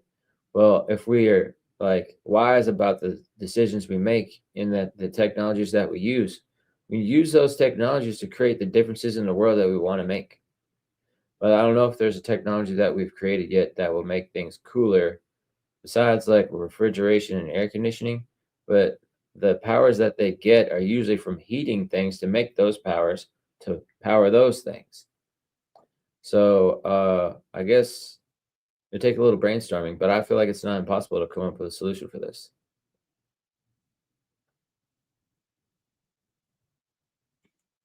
Yeah, I think like the way we do things is very like, you know, we're thinking in a two-dimensional paradigm. We're not thinking outside of that dimension. We're not taking into account that there are paradigms within paradigms, and that we need to, you know, utilize all the power and all the potential around us instead of just what we're used to, you know, which is quite interesting. I suppose it's sort of like we've got fulcrums, but we choose not to use the fulcrums when we want to move things.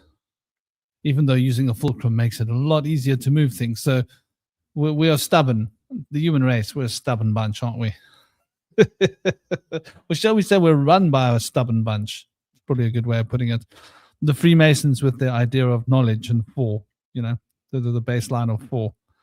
And if everything's analysis based. And so we tend to be a bit stuck. So I think we've been sort of looking at quite a few aspects of this sort of these states. And I thought to add a bit of the Vedic into it, the idea of the Shiva path. So there are ideas that I came across when I was living in India about how if one moves the path of Shiva, right? So Shiva is pure mysticism, right? It's embracing the mystic path. If one enters through the doors of Shiva, I'm going to use these words. These are my sort of ways of explaining the idea. Then one will end up on the throne of Krishna, which is like an expression of Vishnu, which is an interesting concept. And so Vishnu represents, so you got Shiva, which is destruction, right? Which is very related to Agni, right? And Agni is very related to expression of fire. But Agni is the expressive part of fire. Tejas is the subtle, fundamental, primordial state of fire, for example. And they both relate to Shiva on a very fundamental level, as representing that primal, formidable aspect of the divine power, right? And then we look at how Shiva emerges from the heart of Vishnu when Vishnu has been sleeping on the ocean. So there are stories with the passing of the yugas where Vishnu sleeps like this on one arm. Don't know if you've seen the pictures. And Vishnu sleeps on one arm upon the primordial waters of being. And from these primordial waters of being comes Shiva. Now, I think these primordial waters of being are the essence of Brahma, which is quite interesting. Because you don't see Brahma in the story between Vishnu and Shiva. But we know that all three have to be present in the whole story because they are primordially, fundamentally connected. So that sort of gives us quite an interesting, the Brahmana's dream. And if that dream is the substance of the primordial waters, right? So you could say that the primordial waters are the medium through which the dream is speaking to us through Vishnu and Shiva.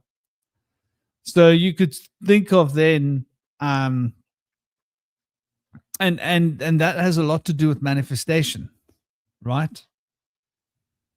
Which is quite interesting. The manifest of reality through Maya, through Brahma's dream, the primordial water. Where the Agni, which is carrying the primordial tejas of fire, which is Shiva's essence,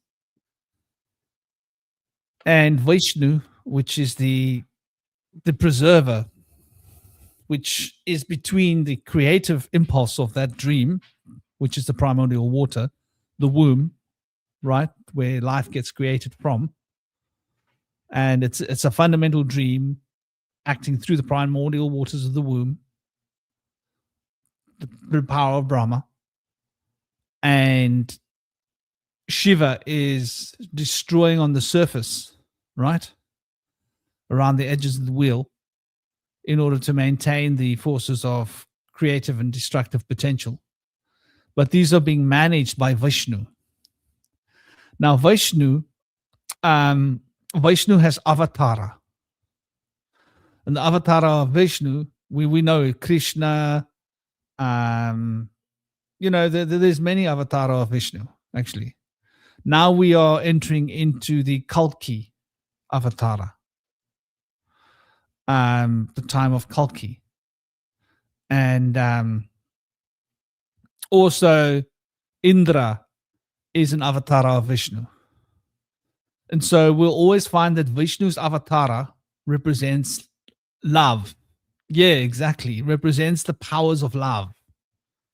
In the Krishna story, it's Krishna with his flute dancing, and the gopis are dancing around Krishna, and everybody's just in a state of ecstatic love. And Radha is serving this Krishna, and Krishna is dancing for Radha, as an expression of the love for Radha. So there's this interesting relationship here.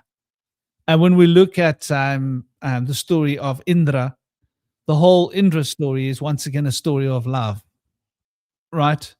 Indra and his wife, the whole story of Lanka and the smiting of the Ravana in Lanka, in Sri Lanka, and all of those ancient stories where, the Hanuman takes a chunk of the Himalayas and flies down and throws it like a spear into Sri Lanka to create Sripada. Is it called Sripada? Yeah, it's called Sripada in Sri Lanka. Is once again this war of love, right? And the same war of love that we see with the Indra and sorry, am I talking about Indra? I'm mixing it up. Ram is the other one. Sita, Ram and Sita, Rama and Sita. That's sorry for mixing up those stories, people. We're talking about the Rama Sita story, which is also the expressions of Vishnu. So Vishnu seems to always manifest the preservation, the forces of preservation, which is the essence of life, which is related very much to the breath. Shiva represents the forces of power, which move from the Kundalini, which is the power of action, right? The Kundalini. It's that serpentine energy that moves the world, that gets us moving, that turns the wheel. And we see how that these two are constantly, Krishna is constantly, or the avatars of Vishnu are constantly balancing these forces of creative, destructive potential. And I think we've got like a beautiful little series of metaphors that relate to the principle of love, power, and wisdom. Obviously, love is Vishnu, right? And the Vaishnavas and the Rama and the Krishna and the Kalki. Also, Kalki is the avatar, but when we talk about Vishnu, we're also talking about the what do you call it? Where's my brain? We're talking about the most rarest form of avatar. And avatar means avatar, but like in the real sense, avatar means savior, right? Means an embodiment that comes to save. So when you think of like what Jesus Christ represents, he represents Vishnu. He represents the avatar of Vishnu, which is the preservation of life. And the preservation of life is really what we are like looking at when we're looking at love, because love preserves life. And life is love. And so it's quite interesting. We look at Brahma, and Brahma, there's not that much lore about Brahma, right? We look at the Parabrahm, which is the fundamental circle within which everything is happening, which we could say is personified by the dream of life, right? Which is personified by the Maya. And obviously Brahma, some funny stories about Brahma actually, which it's quite difficult for Western minds to grasp. So his daughter is Sarasvati. And Sarasvati is, wow, it's such a beautiful picture. Let me find a picture of Sarasvati. She must be one of the most, well, I don't know, maybe I'm biased, but Sarasvati. She's just so beautiful, man. I mean, okay, all the goddesses in India are all so beautiful. Indian goddesses tend to be beautiful. It's how they roll. But here is an idea. Oh, that's not a very high resolution image. Let's find a better one. Not bad. Yeah, that'll have to do. So here we have a picture of Sarasvati. Let me bring her on. And you'll see what I mean by the symbolism and the ideas behind the Sarasvati. That wasn't my first choice as an image, but you can get an idea of what we're talking about here when we look at it.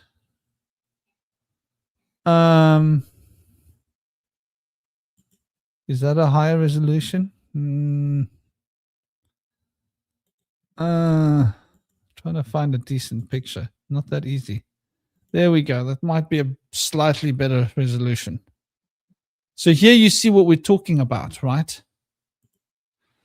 You see, Sarasvati is essentially the offspring of Brahma. We can say Brahma's child.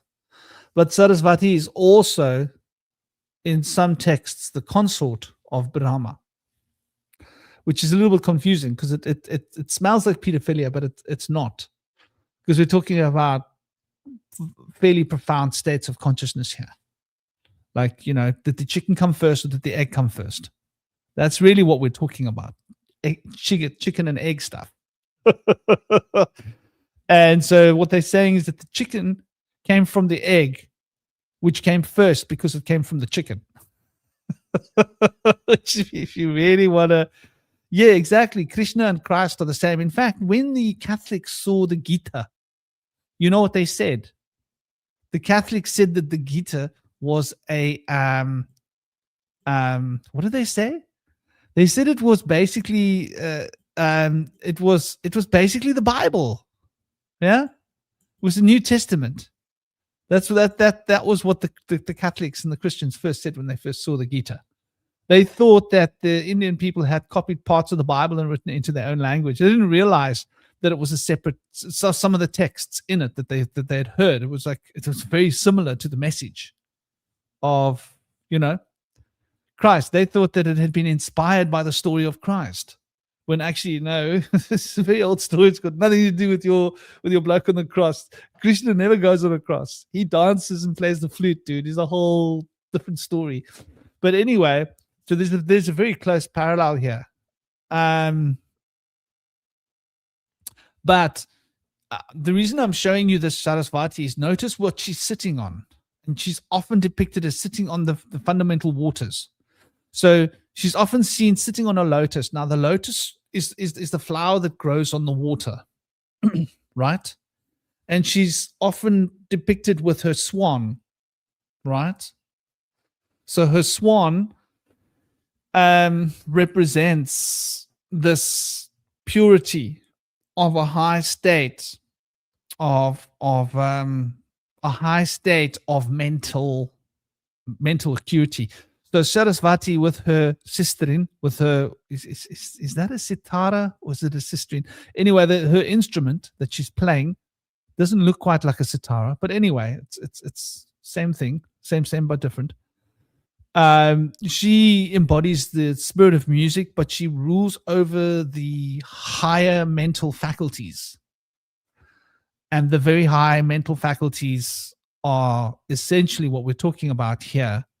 And you see the books at her feet, right? Like, this is typical symbolism, representing like the high field of the mental ray. So it's quite interesting when you look at this and you see the Brahma seems to have like a powerful watery aspect. Even and you see Shiva's often sitting on a tiger skin, tiger representing,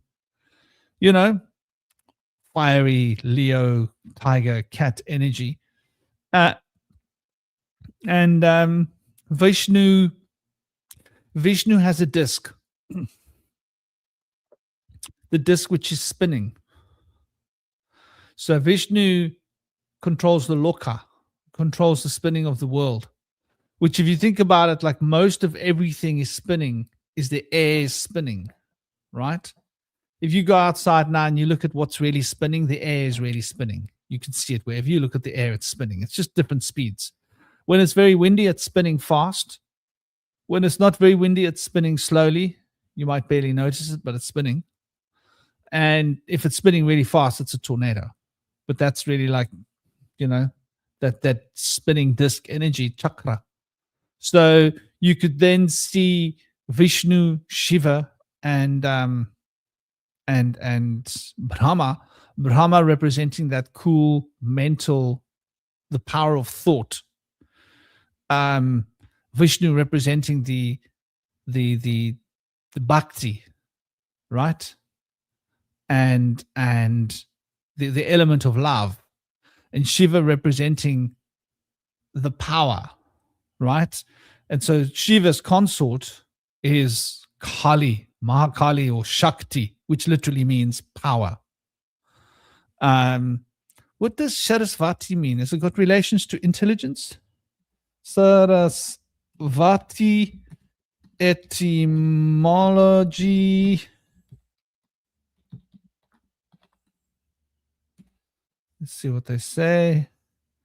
Sarasvati comes from the Sanskrit, joining saras, meaning flow of water or water, and vati, meaning possessing the flow of water. So it's she who flows. And she represents the continuous stream of consciousness, speech, vak, that creative intelligence, right? So she is that expression of Brahma's potential. In the same way that Shakti represents the power aspect which Shiva holds, and Kali represents that power moving in a particular way. And with Krishna, Radha represents that heart of love and devotion, right? That which powers your bhakti. So it's interesting, we see these three principles in these three, Shiva, Vishnu, and Brahma. Vishnu offers, they talk about it as God, right? G, Brahma, generator, right? D, destroyer, Shiva. And O, what is the O part that they say? I forget it. It's something that you often hear people saying in India. It's very cute. Organizer. Is it organizer? Organizer, maintainer. So yeah, like the creator, the organizer, and the destroyer. And the organizer is Vishnu, keeping everything moving, keeping everything flowing, like as it's supposed to, like turning the revolutions. So we can see these three fundamental principles reflected here with the the three fundamental deities, and of course their consorts, which are equally important. People don't realize that, if you really want to understand Shiva, you want to understand Kali and Shakti. Like if you're not understanding Parvati and Shiva and Shakti and Kali as the triple goddess, then you're missing the point of what Shiva represents. And the same for understanding Krishna, you want to understand Radha, right? Or Rama, you want to understand Sita, because they are fundamentally connected. And if you want to understand Brahma, you want to understand what Sarasvati represents. So it's really interesting when you look at these three pairs, as these three pairs represent love, power, and wisdom fundamentally. I don't know, what do you guys think about these ideas as bringing in the Vedic infrastructure to bear?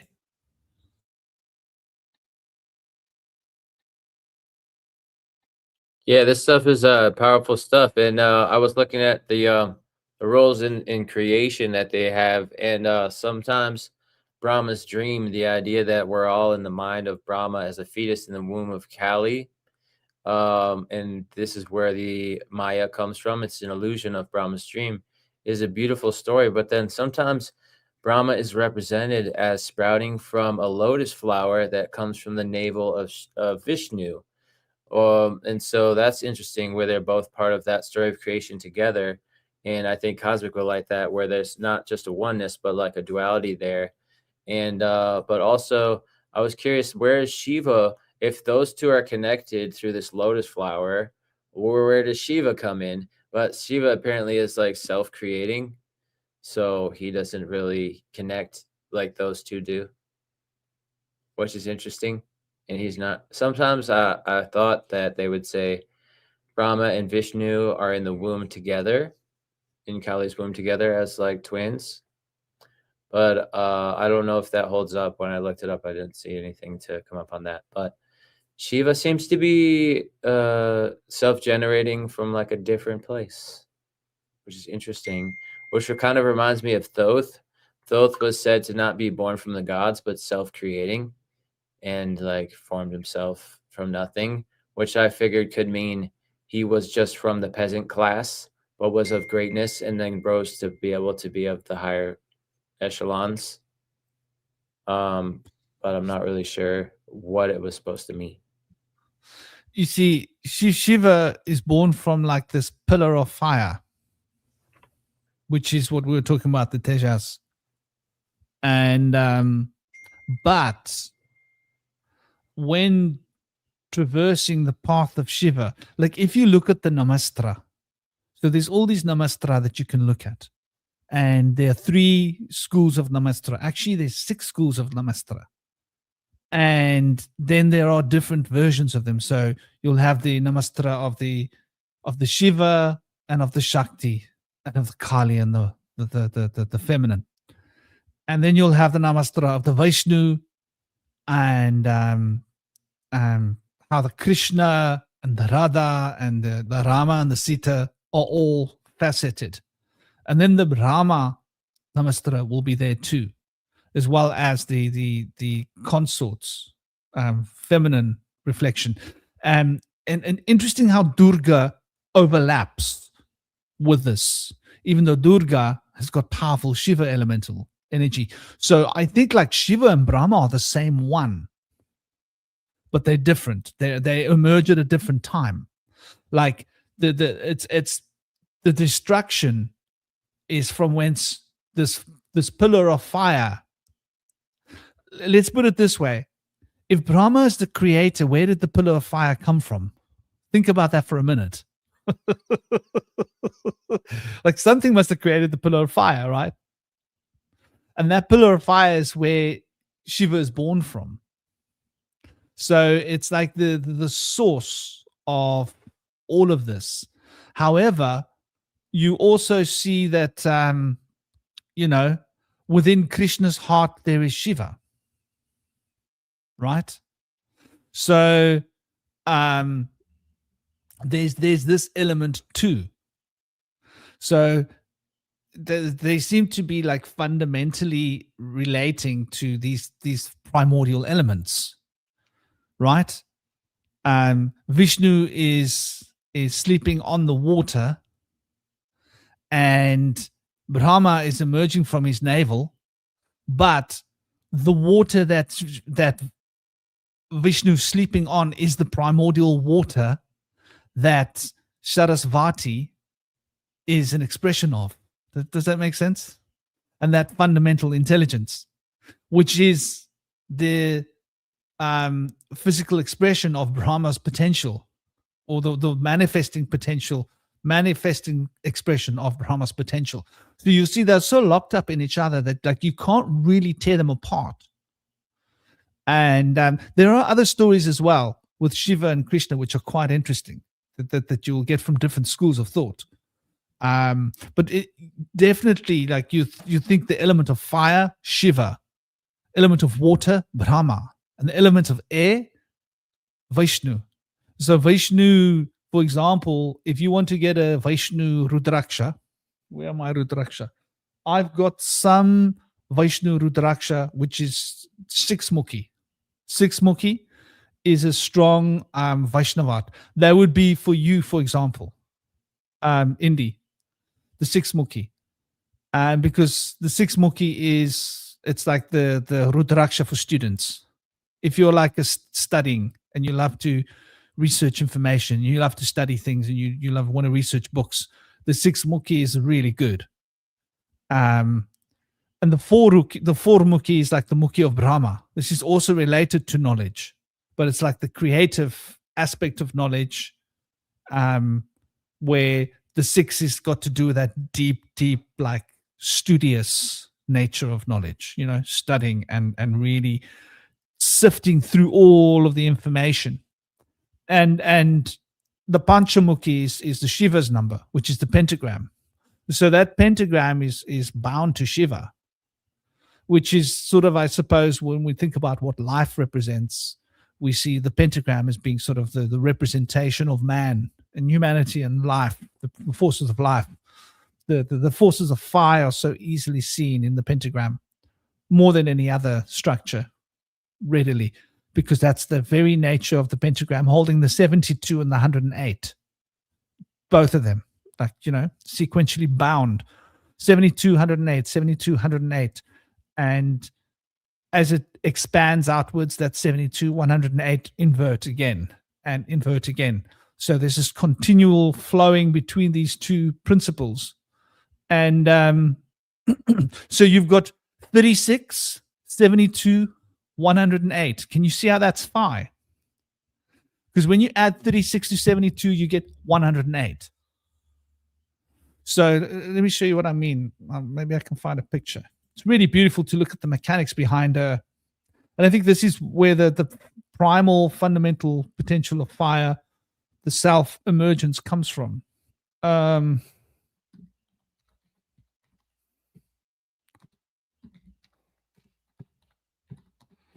So let's see if I can find a decent image. Here we go. It's not a bad one, but this one might be better. Is it a better resolution? Let's check. Okay. So what do we got? Are we on? There we are. So here we can see what I'm talking about, right?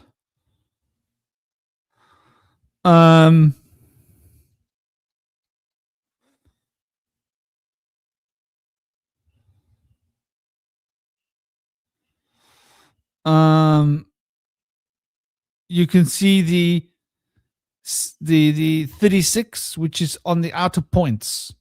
So as you rotate around the outer points, they all got 36, right? And if from the outer point you move down to the inner angles on either side, the inner angles are 72. And if you add that 36 with the inner angle 72, you end up with 108. So that's 108. That's 108. That's 72. That's 36. 36 plus 72 equals 108. So you can see that's the principle of phi.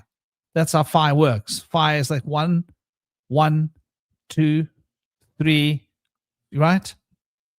1, 1, 2, 3, 5, 8, 13, 21. That's the sequence of phi, right? The Fibonacci sequence. And so those numbers are bound within the pentagram. Yeah, and you can see how all of the mathematics of the pentagram, it gets smaller and smaller and smaller, and it binds itself to itself. And you can see here the 54 elements are like when you halve this, you're ending up with the 54, which is actually half of 108, which makes up the straight line of 180. Then you're looking at this internal mechanism, which is 36 becoming 18, right? And if you halve that again, you end up with 9. So it's carrying the power of the enneagram within it. It's really quite a beautiful thing to study and analyze. So 36 and 72 make 108, which is associated with fire, because 108 is part of the Fibonacci sequence. No. 36 plus 72 equals 108. Is that the golden number? Well, imagine it like this. One, if you, the Fibonacci means that the next number will be the sum of the two numbers that came before. Mm-hmm. So if you then add 108 to 72, you get 180. So if you look at this image here, right? Just going back here, if you take the 36, can you see my cursor on the screen? Yep. I hope you guys can. Okay, good. So let's start here because there's 108. You can see it. It's clear. It's easy. All of these ones here are 108, 108, 108, 108, 108, right? That's 5 108s, which is 540, right? Now, if we take 36, right, there, plus 36 there, that's that becomes 72,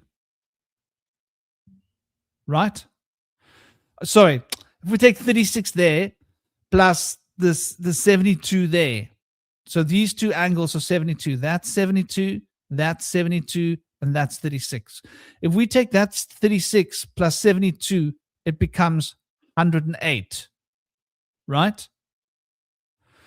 Then the next sequence, if we take that 72 plus 108, it becomes the next one, which is 180. Does that make sense? 180 is this external line.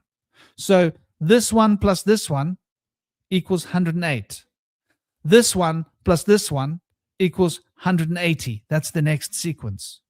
So here you got 36 plus 72, 108. And then we got 72 plus 108, which is 180, which is this line, which is 108, which we could say is also this line, which I'm sorry, 180.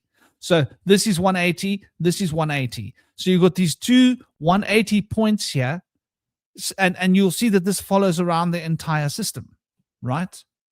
So that's what Fibonacci, that's how Fibonacci works, right? It takes the last two numbers added together will be the next number. And then when you add that next number, that number plus that number added together will be the next number. That's how you can calculate it. So if you go 1 plus 1 is 2, 1 plus 2 is 3, right? 3 plus 2 is 5, right? 5 plus 3 is 8. 5 plus 8 is 13. 13 plus 8 is 21. 21 plus 8 is 29. No, sorry. 21 plus 13, sorry, is 34. 34 plus 21 is 55. 55 plus 34 is 89.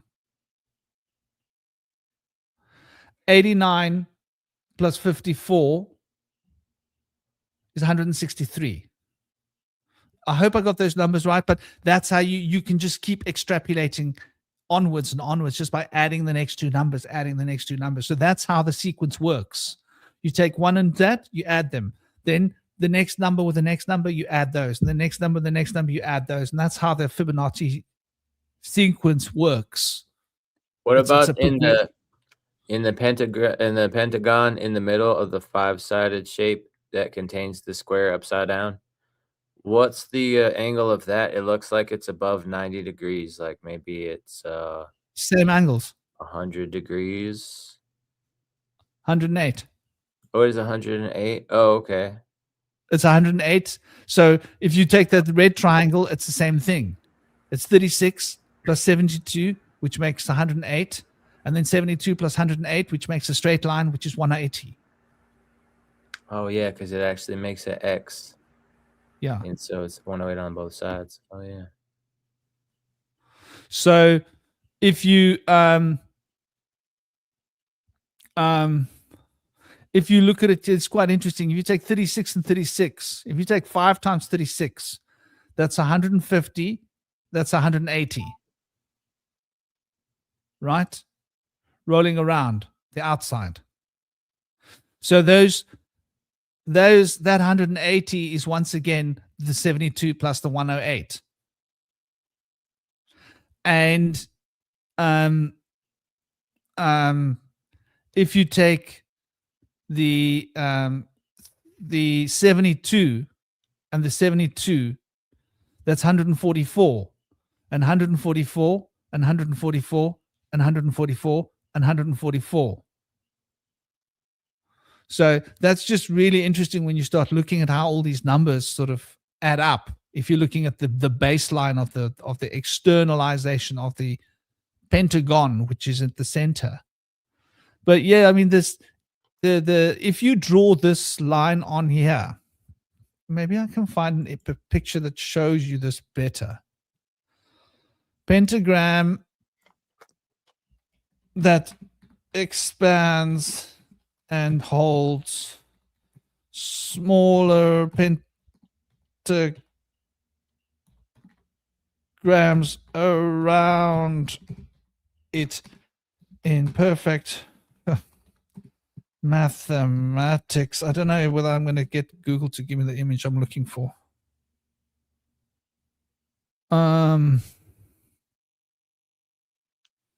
No, that's not what we're looking for. I think I have to use the word fractal. That expands as fractal pentagrams. Maybe I'll draw it sometime. Oh gosh, here we go into this nonsense.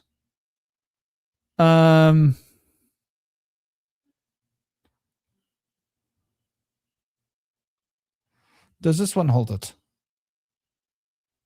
Will that one work? Does it show us?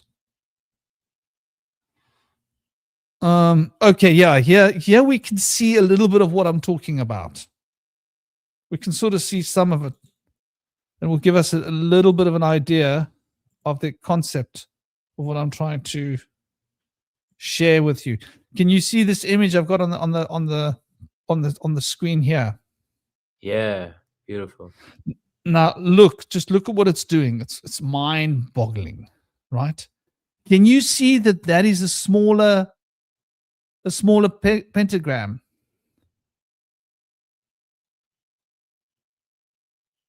That fits perfectly into that pentagram.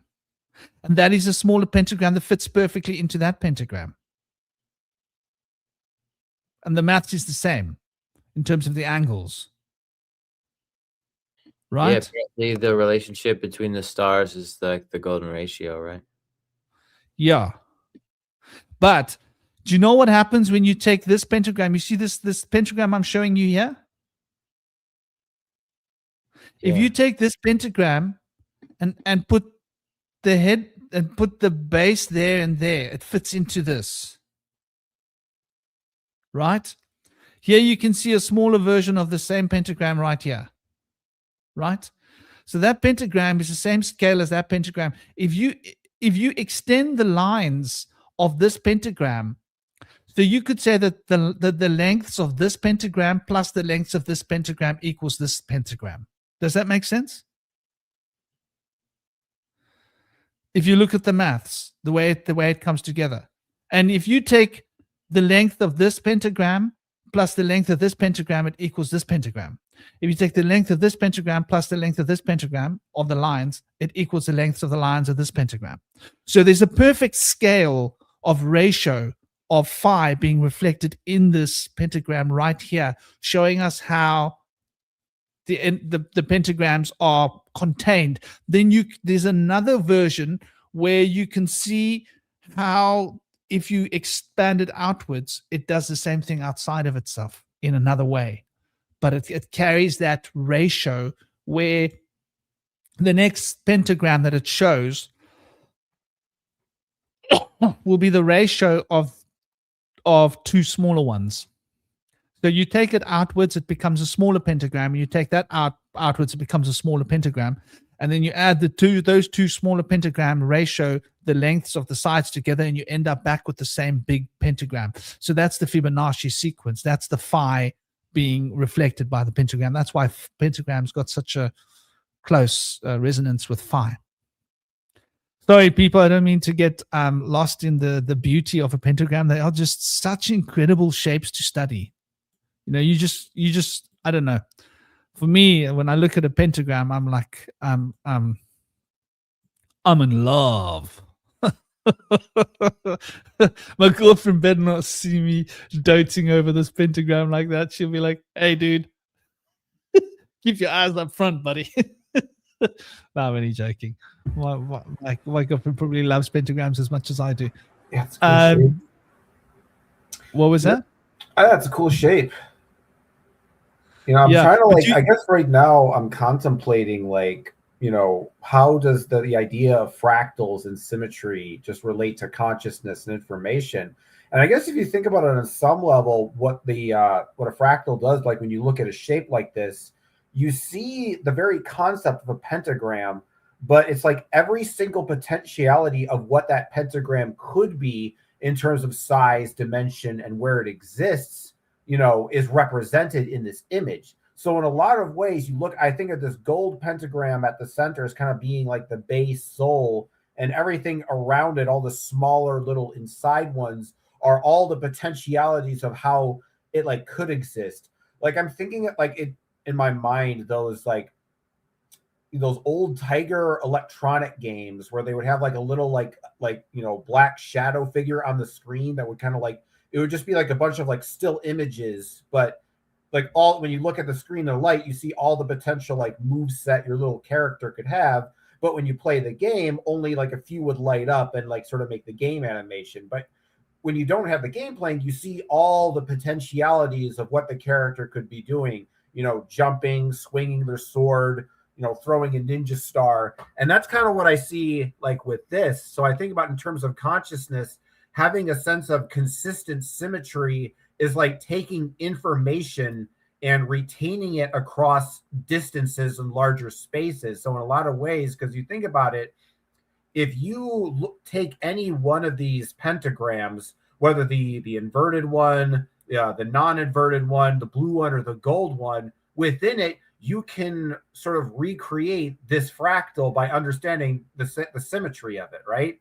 So the potential of that, and you take one of these isolated, still exists within the potential of that entire fractal exists within each one of these tiny pentagrams within the set.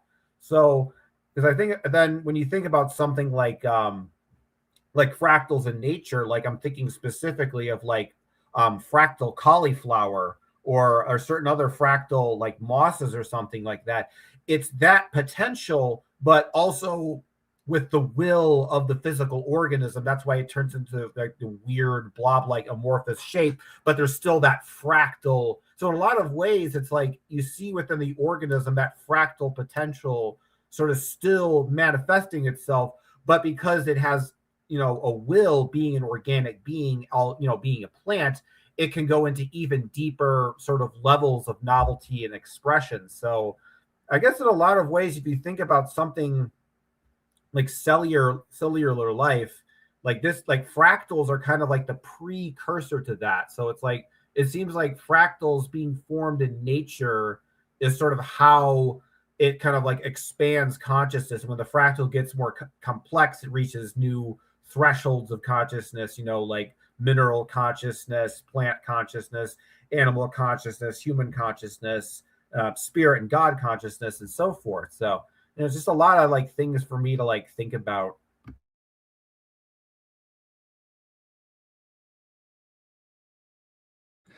Yeah, exactly. They all seem to hold that element, that fundamental thing.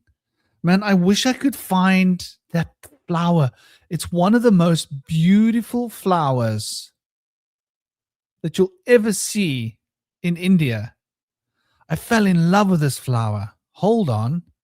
Cracker Fool, Rajasthan. Is it in Rajasthan?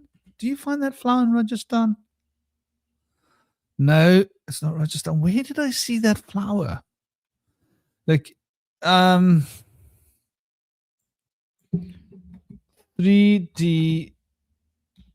pentagram, and they called it a cracker fool. But anyway, I wish I could show you guys how beautiful these flowers are. These small little flowers you can find in India, and they basically have a pentagram inside a pentagram reversed inside a pentagram reversed. But it's like it's 3D. It's like it's not like a flat flower. It's just the most amazing thing. You can sit and stare at it for hours, and it even smells good. It's got like a good smell. So you're staring into this flower and you're breathing it in, and you're getting like drunk on the how good its sweetness is of the smell, and staring in, and it's got a lavender edge of color to it, like a whitish lavender colors. Some of it is lavenders and some of it is white, like, lilac lavender colors. If I ever see a picture of that flower, I'll get a few guys and show you. That's like a kind of flower you just can't get enough of. And I haven't seen it anywhere since I was in India, sadly. So we've done the 4 hour. We've overshot the 4 hours, ladies and gentlemen. We did it. It was done. It was done by us. We were the ones that did it. So yeah, man. If there's any last ideas you guys want to throw on the board, this is the time to do it. I think one more point I wanted to say from what I was saying earlier, it seems to me that the role of fractals in nature is, it seems like it's like nature decided this is the most efficient way to organize information. Because I was thinking about, what if memory is fractal, right? So you think about how there's the relationships between the symmetry of shapes being the smaller subset being part of the larger subset.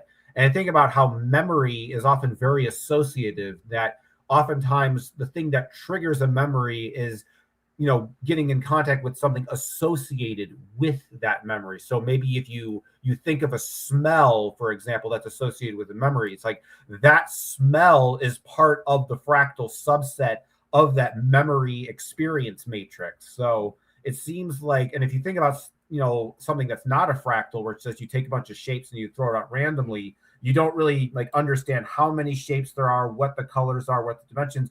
But when it's in a fractal form, it's like all of the relationships between the sets are clearly displayed and everything is clearly quantifiable. So it makes sense that if, the whole panpsychism thing, that I'm, focusing on has any validity to it, and that there is a mind to nature, then it makes sense that if there's a mind and it wants to grow, that fractals would be advantageous to its development.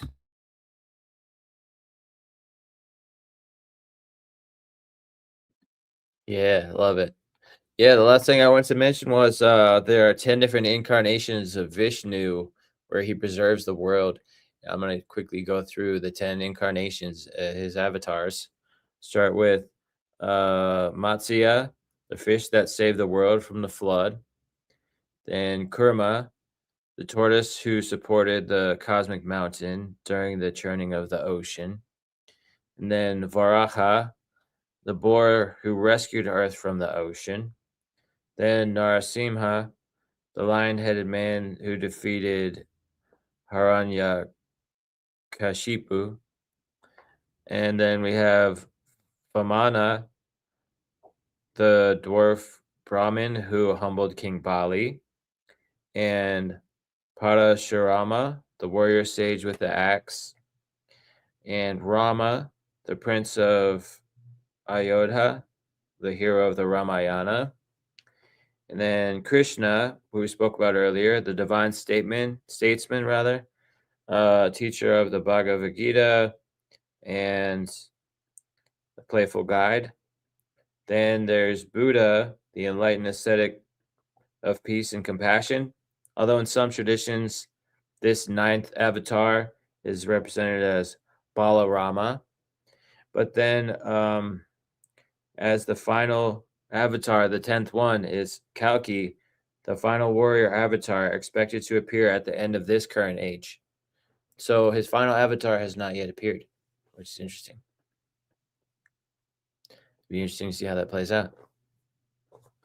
Yeah, that's the one on the white horse. We're waiting for.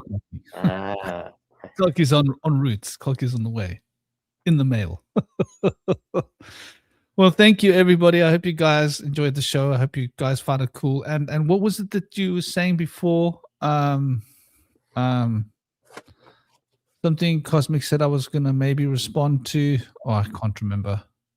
About fractals. Yeah, man, memory and fractals. I was gonna say that Shiva, the pentagram, who rules the pentagram, his fifth face is looking upwards, ruling over Akasha, which rules over memory, which is the illusion coming down, time. So that's quite interesting as well, you know. And the Akasha is like where the fundamentals of all memory is stored for like the future and the past and reality and all the dreams. So there's that powerful fractal potential in the memory. And I think you're right. It works through fractals. Well, thank you, everybody. I hope you guys enjoyed the little convo, tongue wag. Hope you guys are going to take it easy. Don't forget to smile. Life is short. And it was an honor being here with Indy and Cosmic and all of you. Sending you all big love and big blessings. Don't forget to smile. Keep the smile alive. And Bum Shiva. Shiva Shampoo.